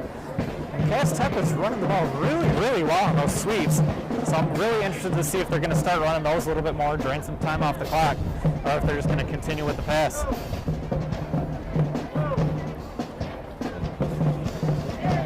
The offensive line has been excellent today, as they have been all season long.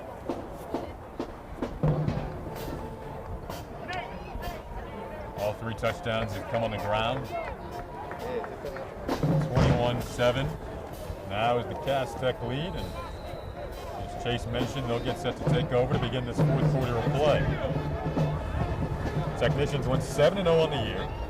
Dearborn Fordson won 5-2. I should say Cass Tech went 6-0 on the season, now 7-0 after a playoff win by virtue of a forfeit last week. Again, the Cass Tech Technicians are up there among the favorites to win a D1 state title, but it starts today.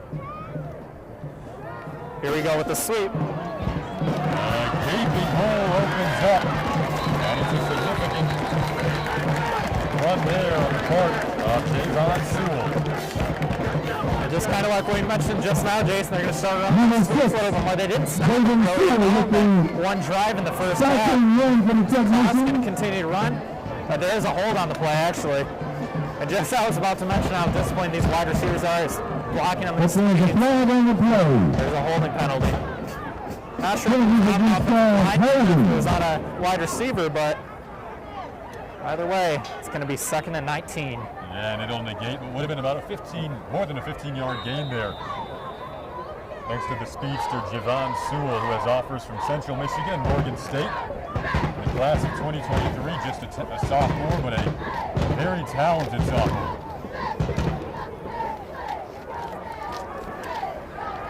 That backs them up to their own 5.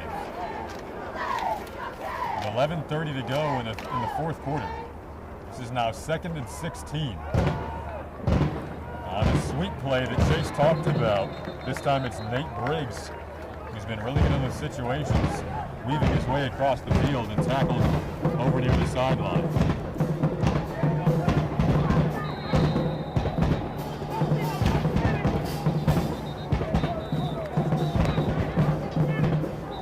Number 5, Nate Briggs, the ball carrier for Cass Tech, was tripped up. And number 22, Poison Kaheem Moore. So another injury on the field. Stops the clock at 11 minutes and 14 seconds to go in the 4th quarter. 21-7 is the Cass Tech lead.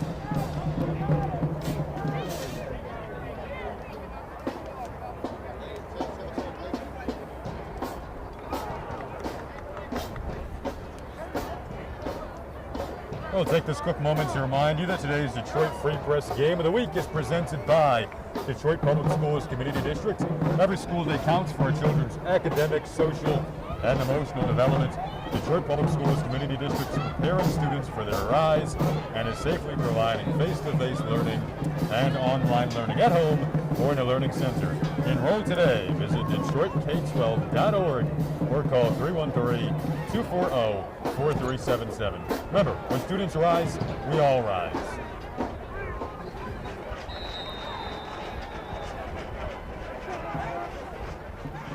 Third and 14, Jason. I think you got to go pass here now after the couple penalties on this drive.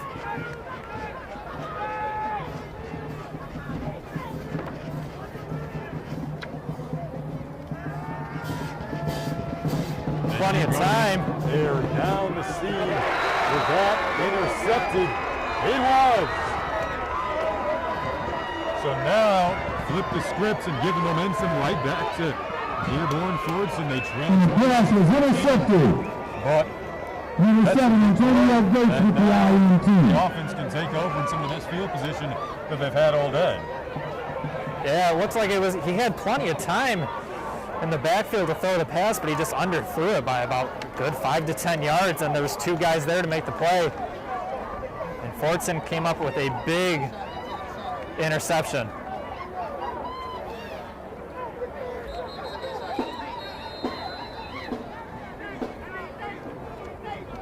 Sets them up at the 50.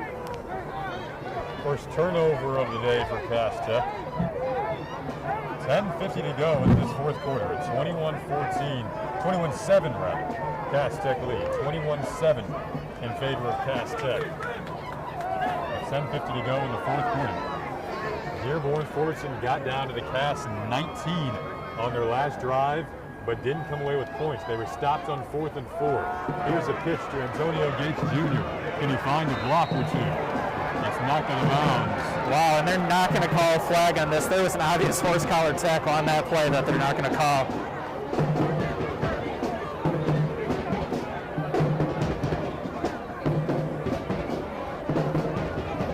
Number 7, Antonio Gates, the ball carrier for Fordson.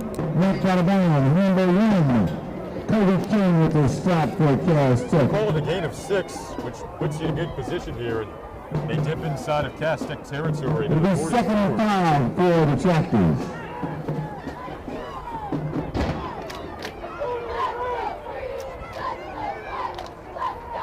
Officially marked at 2nd and 5.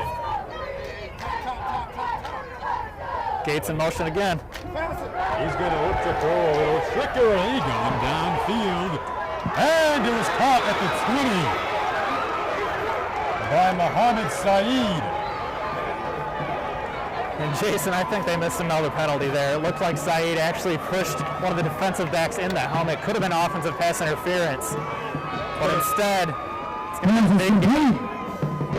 Could have very well Number been 24, Mohamed Saeed with the reception. Nonetheless, it's a gain of 23 on one of the more creative plays we've seen all day.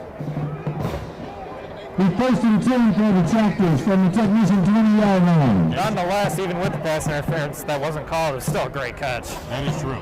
Gates Jr. took a hit, was a bit slow to get up. Didn't go off the field. He's back out there at the top of your screen now, lined up as a receiver against Kalen King. Cass Tech up 21-7. Back-to-back drives inside of the red zone. Ball comes loose. So after a 23-yard gain, Fordson might have just had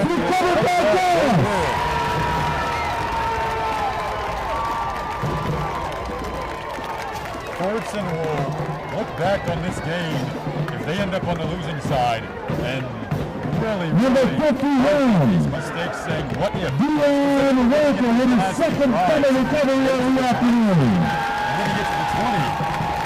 Pointless on both sides. So here we go again, Jason. Under 10 minutes to go, up 2 scores, 21-7. Their screens or their sweeps have worked this game, other than a couple penalties. I think you got to go back to them. Cass Tech threw an interception on their last offensive possession, but as you just saw, Fordson answered right back. Cass Tech is up 21-7. 9:56 to go in the fourth quarter. 1st and 10 for the technicians from their own 22-yard line. Still 4 wide receivers out on the field. There's a flag in the defensive backfield. And it's going to be on Cass Tech. This is a penalty-ridden game, Jason. You know, this is something I was thinking about pre-game, was just how disciplined these two teams were on, you know, passing off the screen plays. And how many penalties have you seen? It's getting close to, what, 15? It's been littered with penalties all afternoon. That sets Cass Tech back to their own 7 seed, so 1st and 15. If you're Fordson, you still have enough time for 2 touchdowns. You've squandered a couple of really big opportunities. But if you can get a stop with Cass Tech backed up inside their own 20, maybe you get some decent field position. But you have to wonder where the Fordson minds are right now after the last 2 drives. The 2 drives. Number 99, Hussein Bazi with the stop for the Tractors. The thing is, though, we've seen a lot of plays where we feel like they would be deflated, but they come right back, just like that one play at the end of the first half where we thought the clock should have been running. They got the play off, and they stopped them anyway. So nothing that this defense can't come back up with. It's a resilient group. Started the season off 0-2. Since then, they've won 5 in a row, Dearborn Fordson. Another penalty. False start. Penalties against Cass. Good ball foul. Illegal procedure. It looks like the penalty was called a good 4 or 5 seconds after the false start actually occurred. You saw a couple Fordson guys jump up and down hoping the flag was called, and they got it called.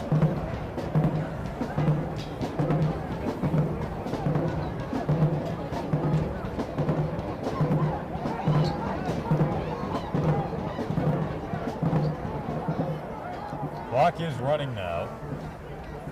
Cass Tech certainly hasn't played their best football game today. I don't think either team will be satisfied. And look back on this one, another flag comes flying. A lot of laundry. I hope there's a dry cleaners nearby because there is so much laundry today.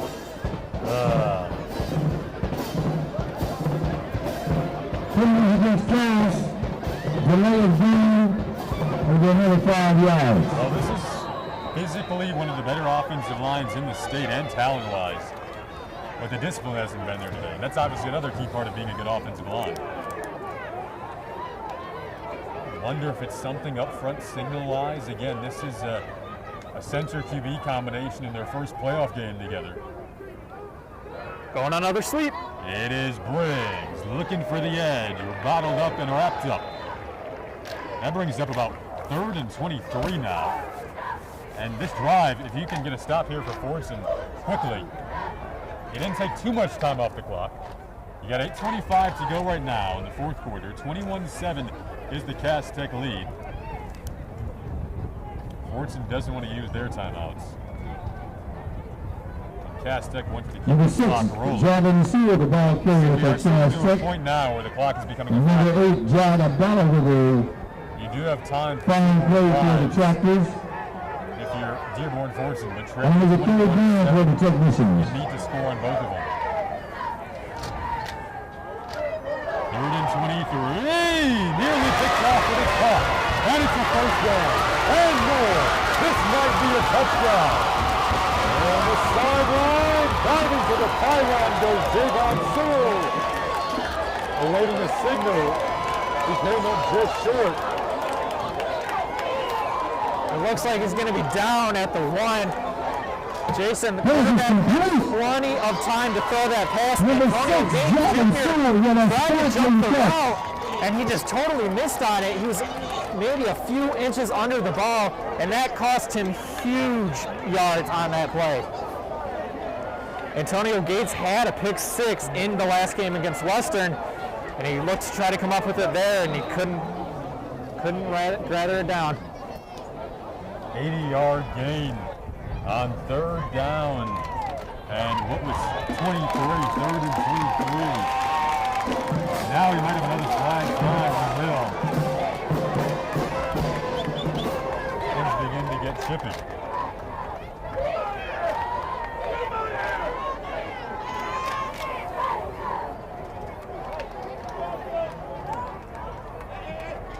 Just a series of deflating plays for Fordson.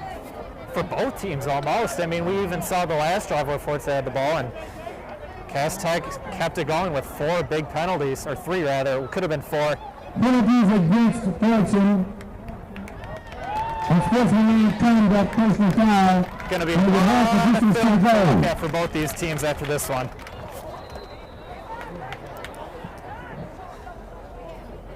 Chase, there's a leaf blowing across the field. I thought it might be a flag. I was afraid. I wouldn't blame you on that one. Joshua Hernandez. The kick the extra point. Kick is up. Kick is good. Now it's Sorry, Mr. Touchdown. 7. And with 7:29 left in the contest. 7:29 to go in the 4th quarter. And it feels as though that could have been the exclamation point. Certainly a high hill to climb right now for Dearborn Fordson. At this point in the game for Detroit Cass Tech, you got to think the clock's obviously. With 7:29 left in the I think you got to contest. just take odds at this point, try to contain this offense, 7. keep them in bounds, don't let them get out of bounds, and just try to drain that clock away, because even if they score on this drive, but you contain them and keep them in bounds, this is going to be at least got to be a 3 to 4 minute drive if you keep them in bounds, and that'll drop down to 3-4 minutes left, and they'll still be up 2 touchdowns if they were to score on this drive. So I think you got to start playing the odds and the math here, and just keep them contained.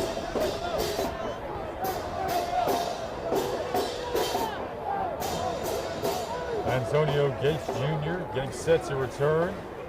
Remember, he had his first completion through the air on their last offensive drive, but the following play at the 20-yard line, they gave it right back on a fumble. It was a mishandled exchange on the snap.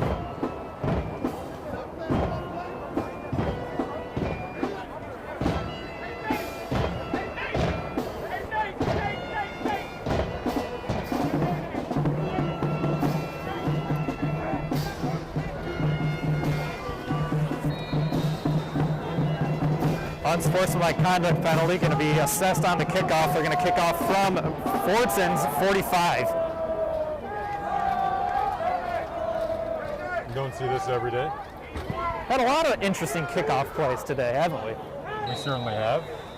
Fernandez boots it out of play. 7:29 to go in the fourth quarter. It's a 28-7 Cass Tech lead. You got to start taking shots down the field here if you're Fordson. You're down 3 scores, 28-7 with 7.5 minutes to go. You got to assume Cass Tech will get the ball back at some point, start draining clock. You got to take some deep shots and score quick here.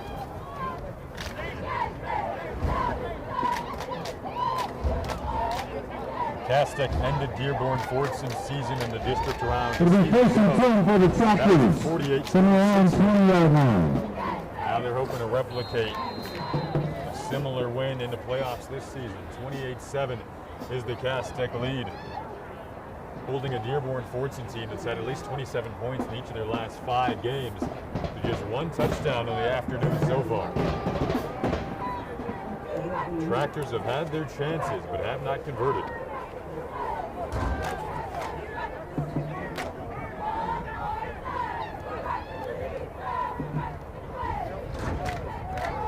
They do go to the air out of an empty backfield. Looking for Gates Jr. Pass intended for number 7, Antonio Gates. Incomplete. I mean, that's what kind of Number 2, Kevin on the coverage for the technicians. Expect to see that a few more plays this drive if they continue this drive. Mentioned earlier in the broadcast, 2 programs with a lot of history going head-to-head on this Saturday afternoon.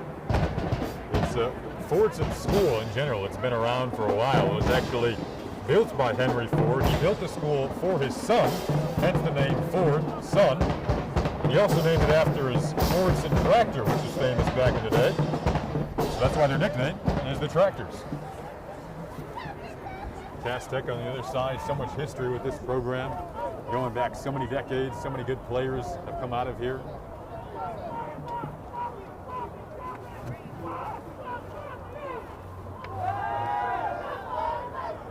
There's a sack in the backfield as Osen goes down. And the clock rolls at 7:10 to go in the fourth quarter now. 28-7, the Cass Tech lead. The defensive line has applied pressure all day. The secondary has been good. The secondary likes to call themselves the no-fly zone. Cass Tech has been in the state over the past several years. Number 31, Jalen Thompson with Football earlier today, a not sack so for hot Cass today from a Tech. defensive standpoint, but a guy in the past who's played for them, Jordan Lewis, former Michigan Wolverine, now Dallas Cowboy. He's a former Cass Tech Third and 15 for the back Tractors. sometimes during the offseason and teach some of the up-and-coming DBs that are very talented on this technician roster. We mentioned Kalen King throughout the broadcast. He's committed to Penn State, so he'll be playing Big Ten football pretty soon here.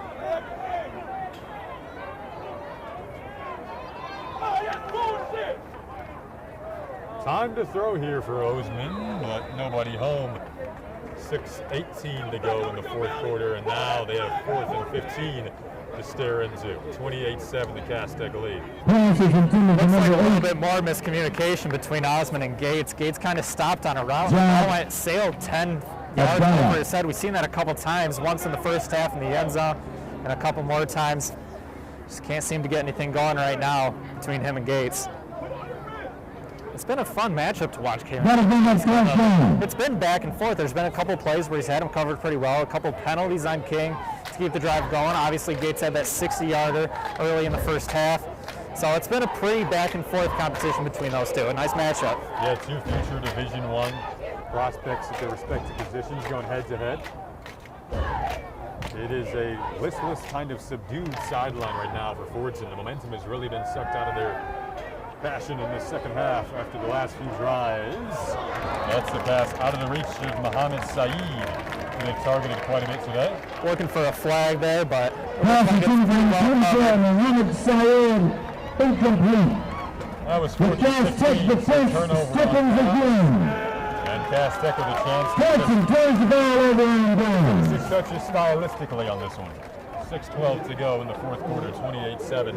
The Cass Tech lead, and they'll set up nice and tidy at the Fordson 16.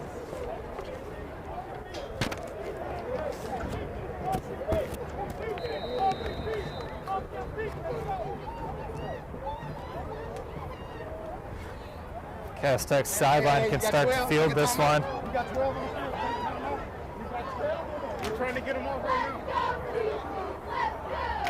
It'll be first and 10 for the technicians from Fordson 16-yard line. Cass Tech's sideline starting to feel it. Coach is doing a good job in keeping them contained, though, making them hold their cool for a little bit. Rumfield tried to shovel it forward. Not really sure why they decided to pass there. Down at the 20-yard line, you're just kind of trying to drain clock here. They elect to pass in the first play.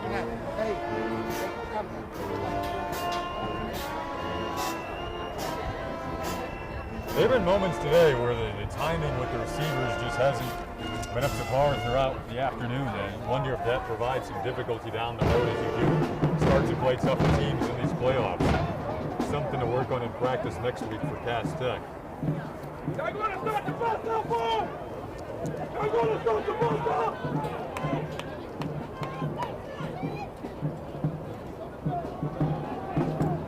They do go to the ground here, and they get the block on the edge that they wanted. I'm going to start the bus up! Turn the hero!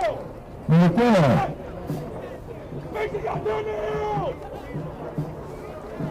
Alvin Hosendove, the ball carrier for Cass Tech, is knocked out of bounds. Dove knocked out of bounds. They've done well to mix in a slew of different running backs today and utilize them in their respective roles. You've seen Kareem Sharif, Kobe King, not as much in the second half offensively, and Allison Hovendale.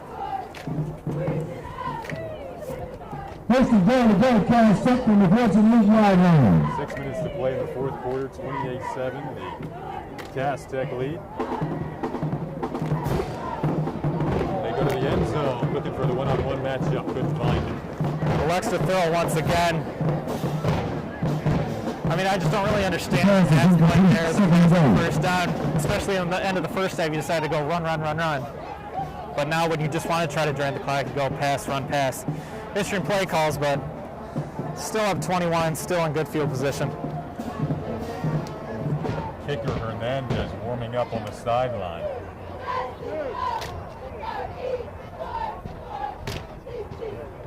Running it into the teeth of the defense. Right down near the goal line. He came up just short. Marking it at the 1. Number 30, Kareem Sharif, the ball carrier for Cass Tech.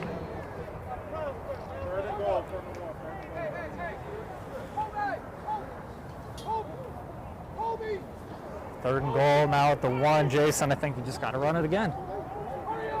Run it again. Don't get it. Run it again. And even if you're stopped, you still just ran a good minute or two off the clock. So.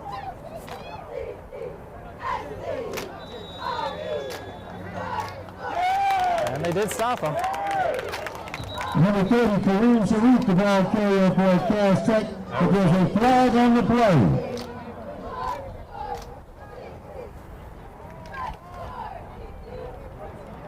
Flag on the play to stop the clock at 5:25 remaining in the fourth quarter. 28-7 is the Cass Tech lead.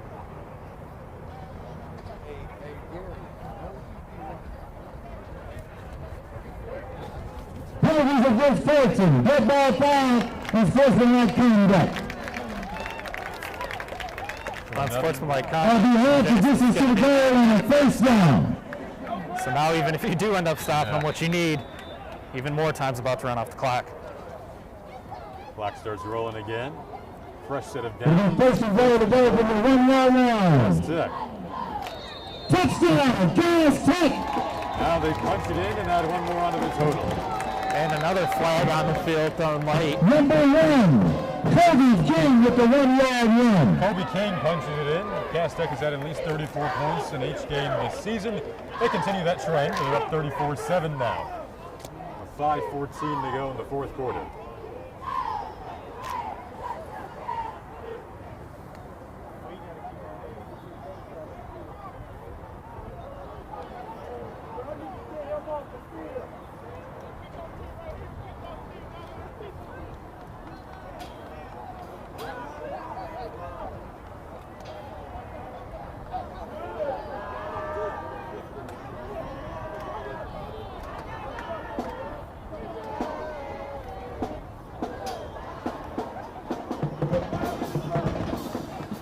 Jason, looks like Cass Tech gonna elect to go for 2. It looked like the coaches were talking about on the sidelines. Kicker coming off the field. Not sure what the reason would be for that at this point.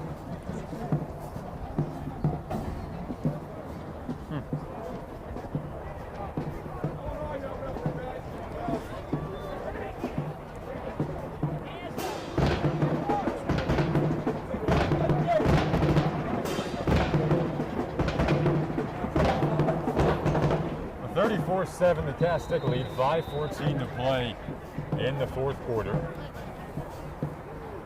Appears as though they might try to tack on 2 more.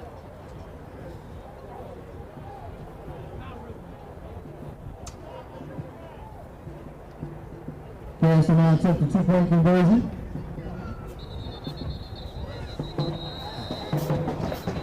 More laundry. Yeah. Penalties against Fordson. I'm going to Infringement. have nightmares tonight. Okay. Yellow flag flying around in my mind.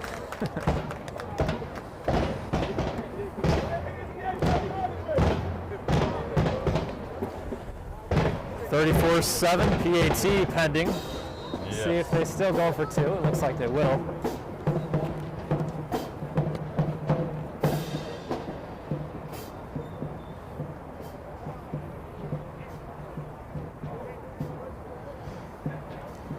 Cass Tech up 34-7, 5:14 to play in the fourth.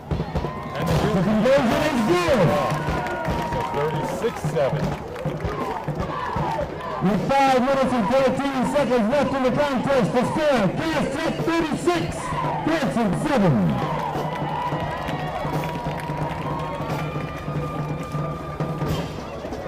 You're on the Dearborn Fordson side afterwards trying to reflect on this loss. You certainly point toward 2 drives, back-to-back drives where they got down to the 17 of Cass Tech, couldn't convert, 4th and 4 situation. That was the deepest they had been in Cass Tech territory all game, still is. Then, just before I move on to the next drive, they were helped out a lot on that possession.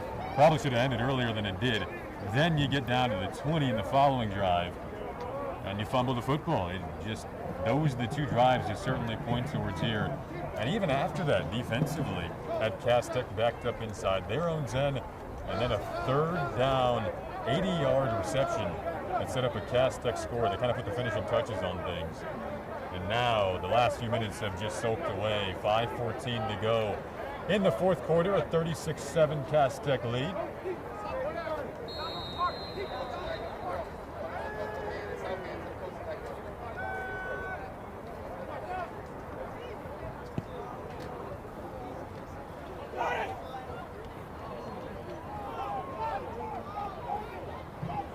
This ball came out towards the end of the run, landed in a Fordson hand, and they're lucky to be setting up at about the 32.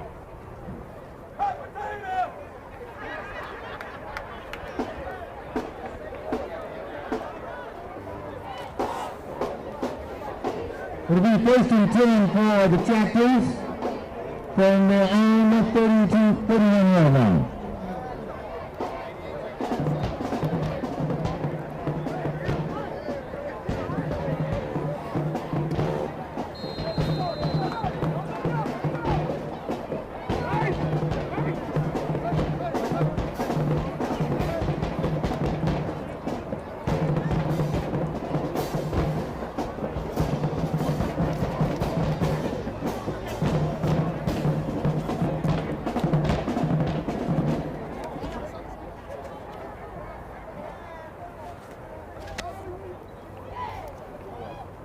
Cass Tech, the final score today will certainly be dominant in their favor, but maybe not so much on the field what they wanted throughout the entirety of this game. It's 36-7, but they'll probably go away saying this wasn't a complete performance for us at the standard they would like from a discipline perspective. Absolutely. And then offensively as well at times in the passing game. They are still, though, one of the favorites in the state to win the D1 title, as they seemingly always are up among the favorites. Chase, we talked about the bracket at times throughout the broadcast. We want to kind of step back into that for a second and revisit it. Number 22, Colleen Mills, the ball carrier Yeah, for it looks like Fordson. Cass Tech will go on to win this game. They're going to take on Woodhaven. And it's going to be a home game for Cass Tech, as Woodhaven came in as the 2 seed, one seed in their district.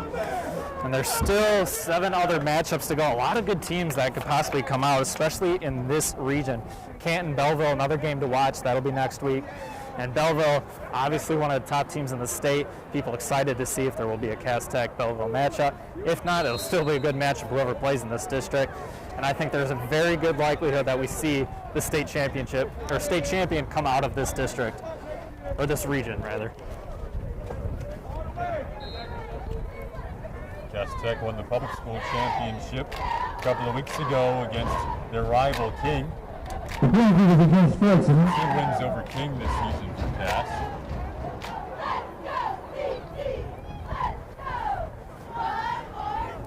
It's always a sense of pride around these parts, especially after a dominant win for King a year ago, early on in the season. That was at King High School in 2019. Cass will get to 8-0 on the year with the win today.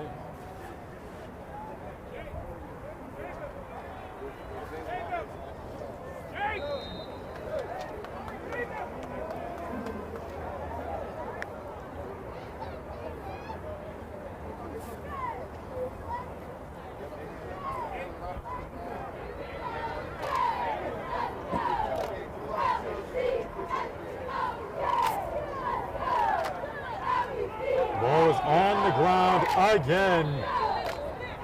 They just picked it up towards the end of the play, then some words exchanged. Picked up by the running back, Key Moore. Penalty was recovered by Fordson. Recovered by Fordson. 3:50 to play. Clock is ticking. It'll be third down on a bus ride In for the the fourth quarter, and Trojans. now we get a flag flying towards the end here.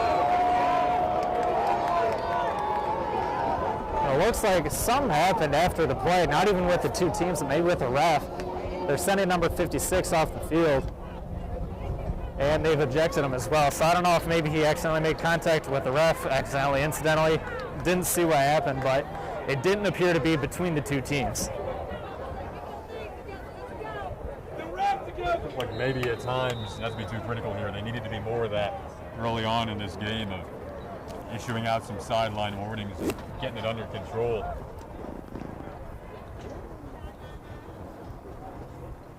Sets Dearborn Fordson back. They have had several personal fouls today. Jason, I know this isn't the end of your day. You got another game coming up pretty soon, don't you? Yeah, I'm watching the clock, here. The penalties haven't exactly helped my timing.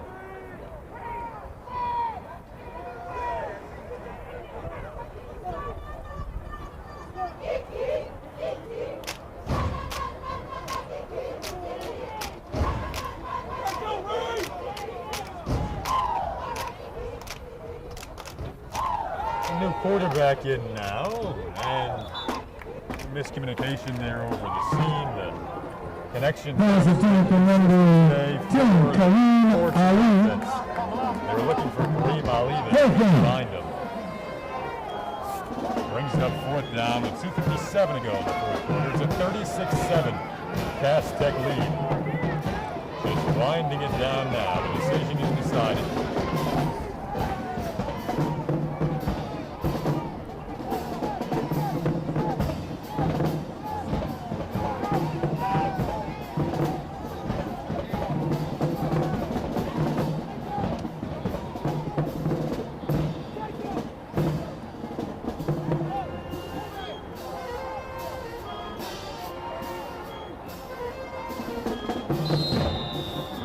Cass Tech gonna call a timeout here.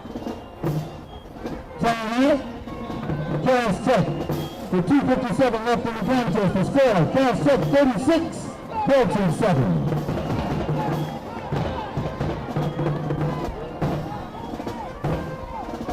Just under 3 minutes to go. 36-7. Cass Tech trying to put the finishing touches on this one.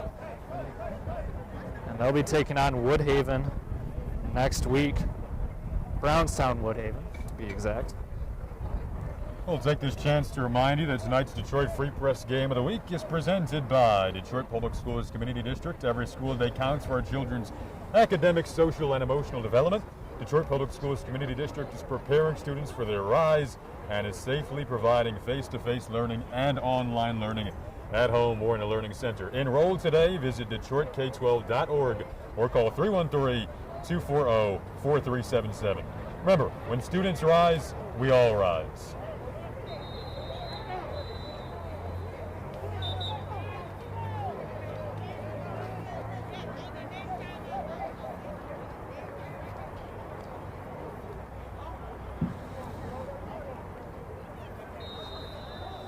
Doesn't look like Dearborn will even go for it on 4th down. It's 4th and 25. They're just going to punt it away.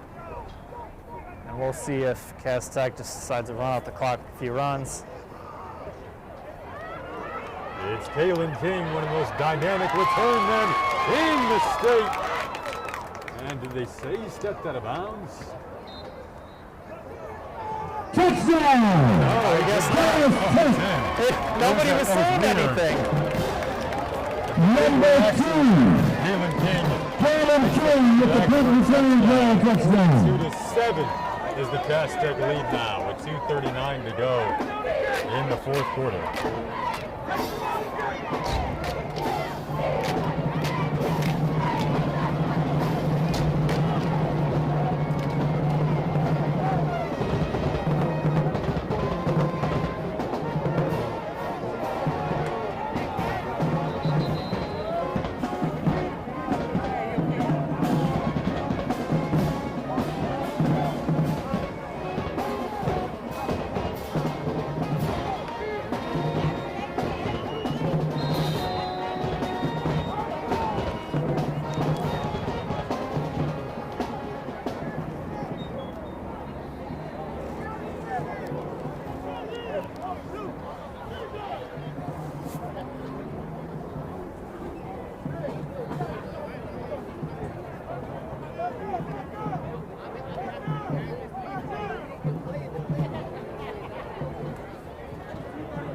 Once again, they'll go for 2. Up 42-7 with 2:39 to go in this 4th quarter.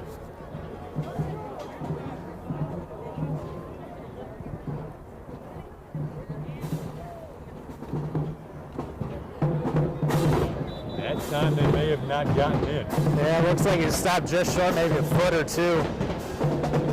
Nonetheless, still a 35-point deficit in favor of Cass Tech, 42-7.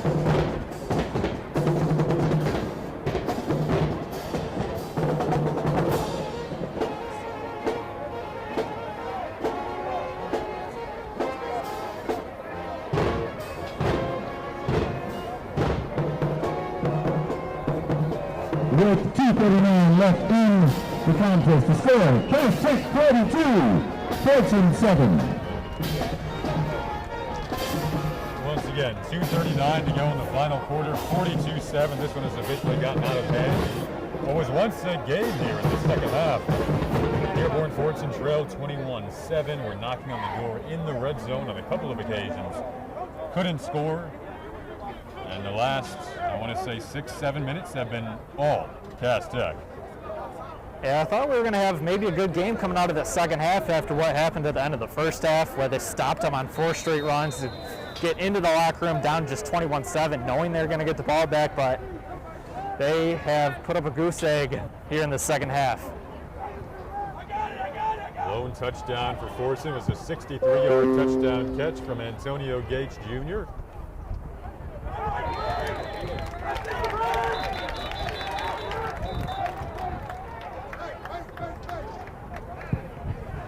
And Jason, this is one of those times where things can start to get a little chippy if the refs and the coaches don't step in there. Kind of getting out of hand here, 42-7. You know, sometimes people like to put some finishing touches on some of these games, if you will. No, it's been a part of the narrative all afternoon, and it's kind of hindered the pace of play today.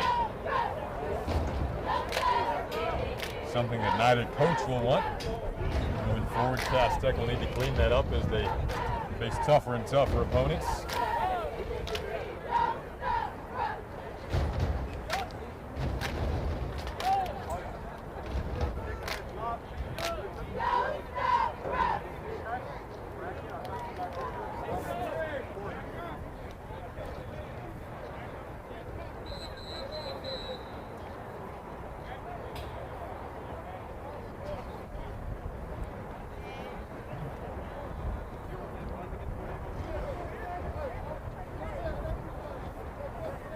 Clock will continue to tick now, down to the final 1 minute and 20 seconds.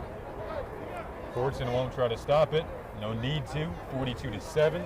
The tractor season will end at the hands of Cass Tech for the second year in a row in the playoffs. Cass Tech will move on. Again, their head coach, Thomas Wilcher, who will watch his group go to 8-0, said a couple of weeks ago that when it comes to this time of year, his team is always extra hungry when pursuing a state championship. Number 18, Jaden Hines, the ball carrier for Hines runs out of bounds. Fordson. Running clock down here, Jason, 35-point lead. They continue to run the clock. Less than 40 seconds to go now. Even with that run out of bounds, the clock still continues to run. Fordson will wrap up the year 5-3. It was a resilient year after starting 0-2. They won their next 5, but today's loss is what will end their campaign. Cass Tech's last state title was in 2016. These seniors want one, and they want one badly because they don't have one. So some extra motivation in that regard this season. Looks like that'll do it, Jason. No more play. And that is it. Celebrations wrapped up here at Cass Tech High School.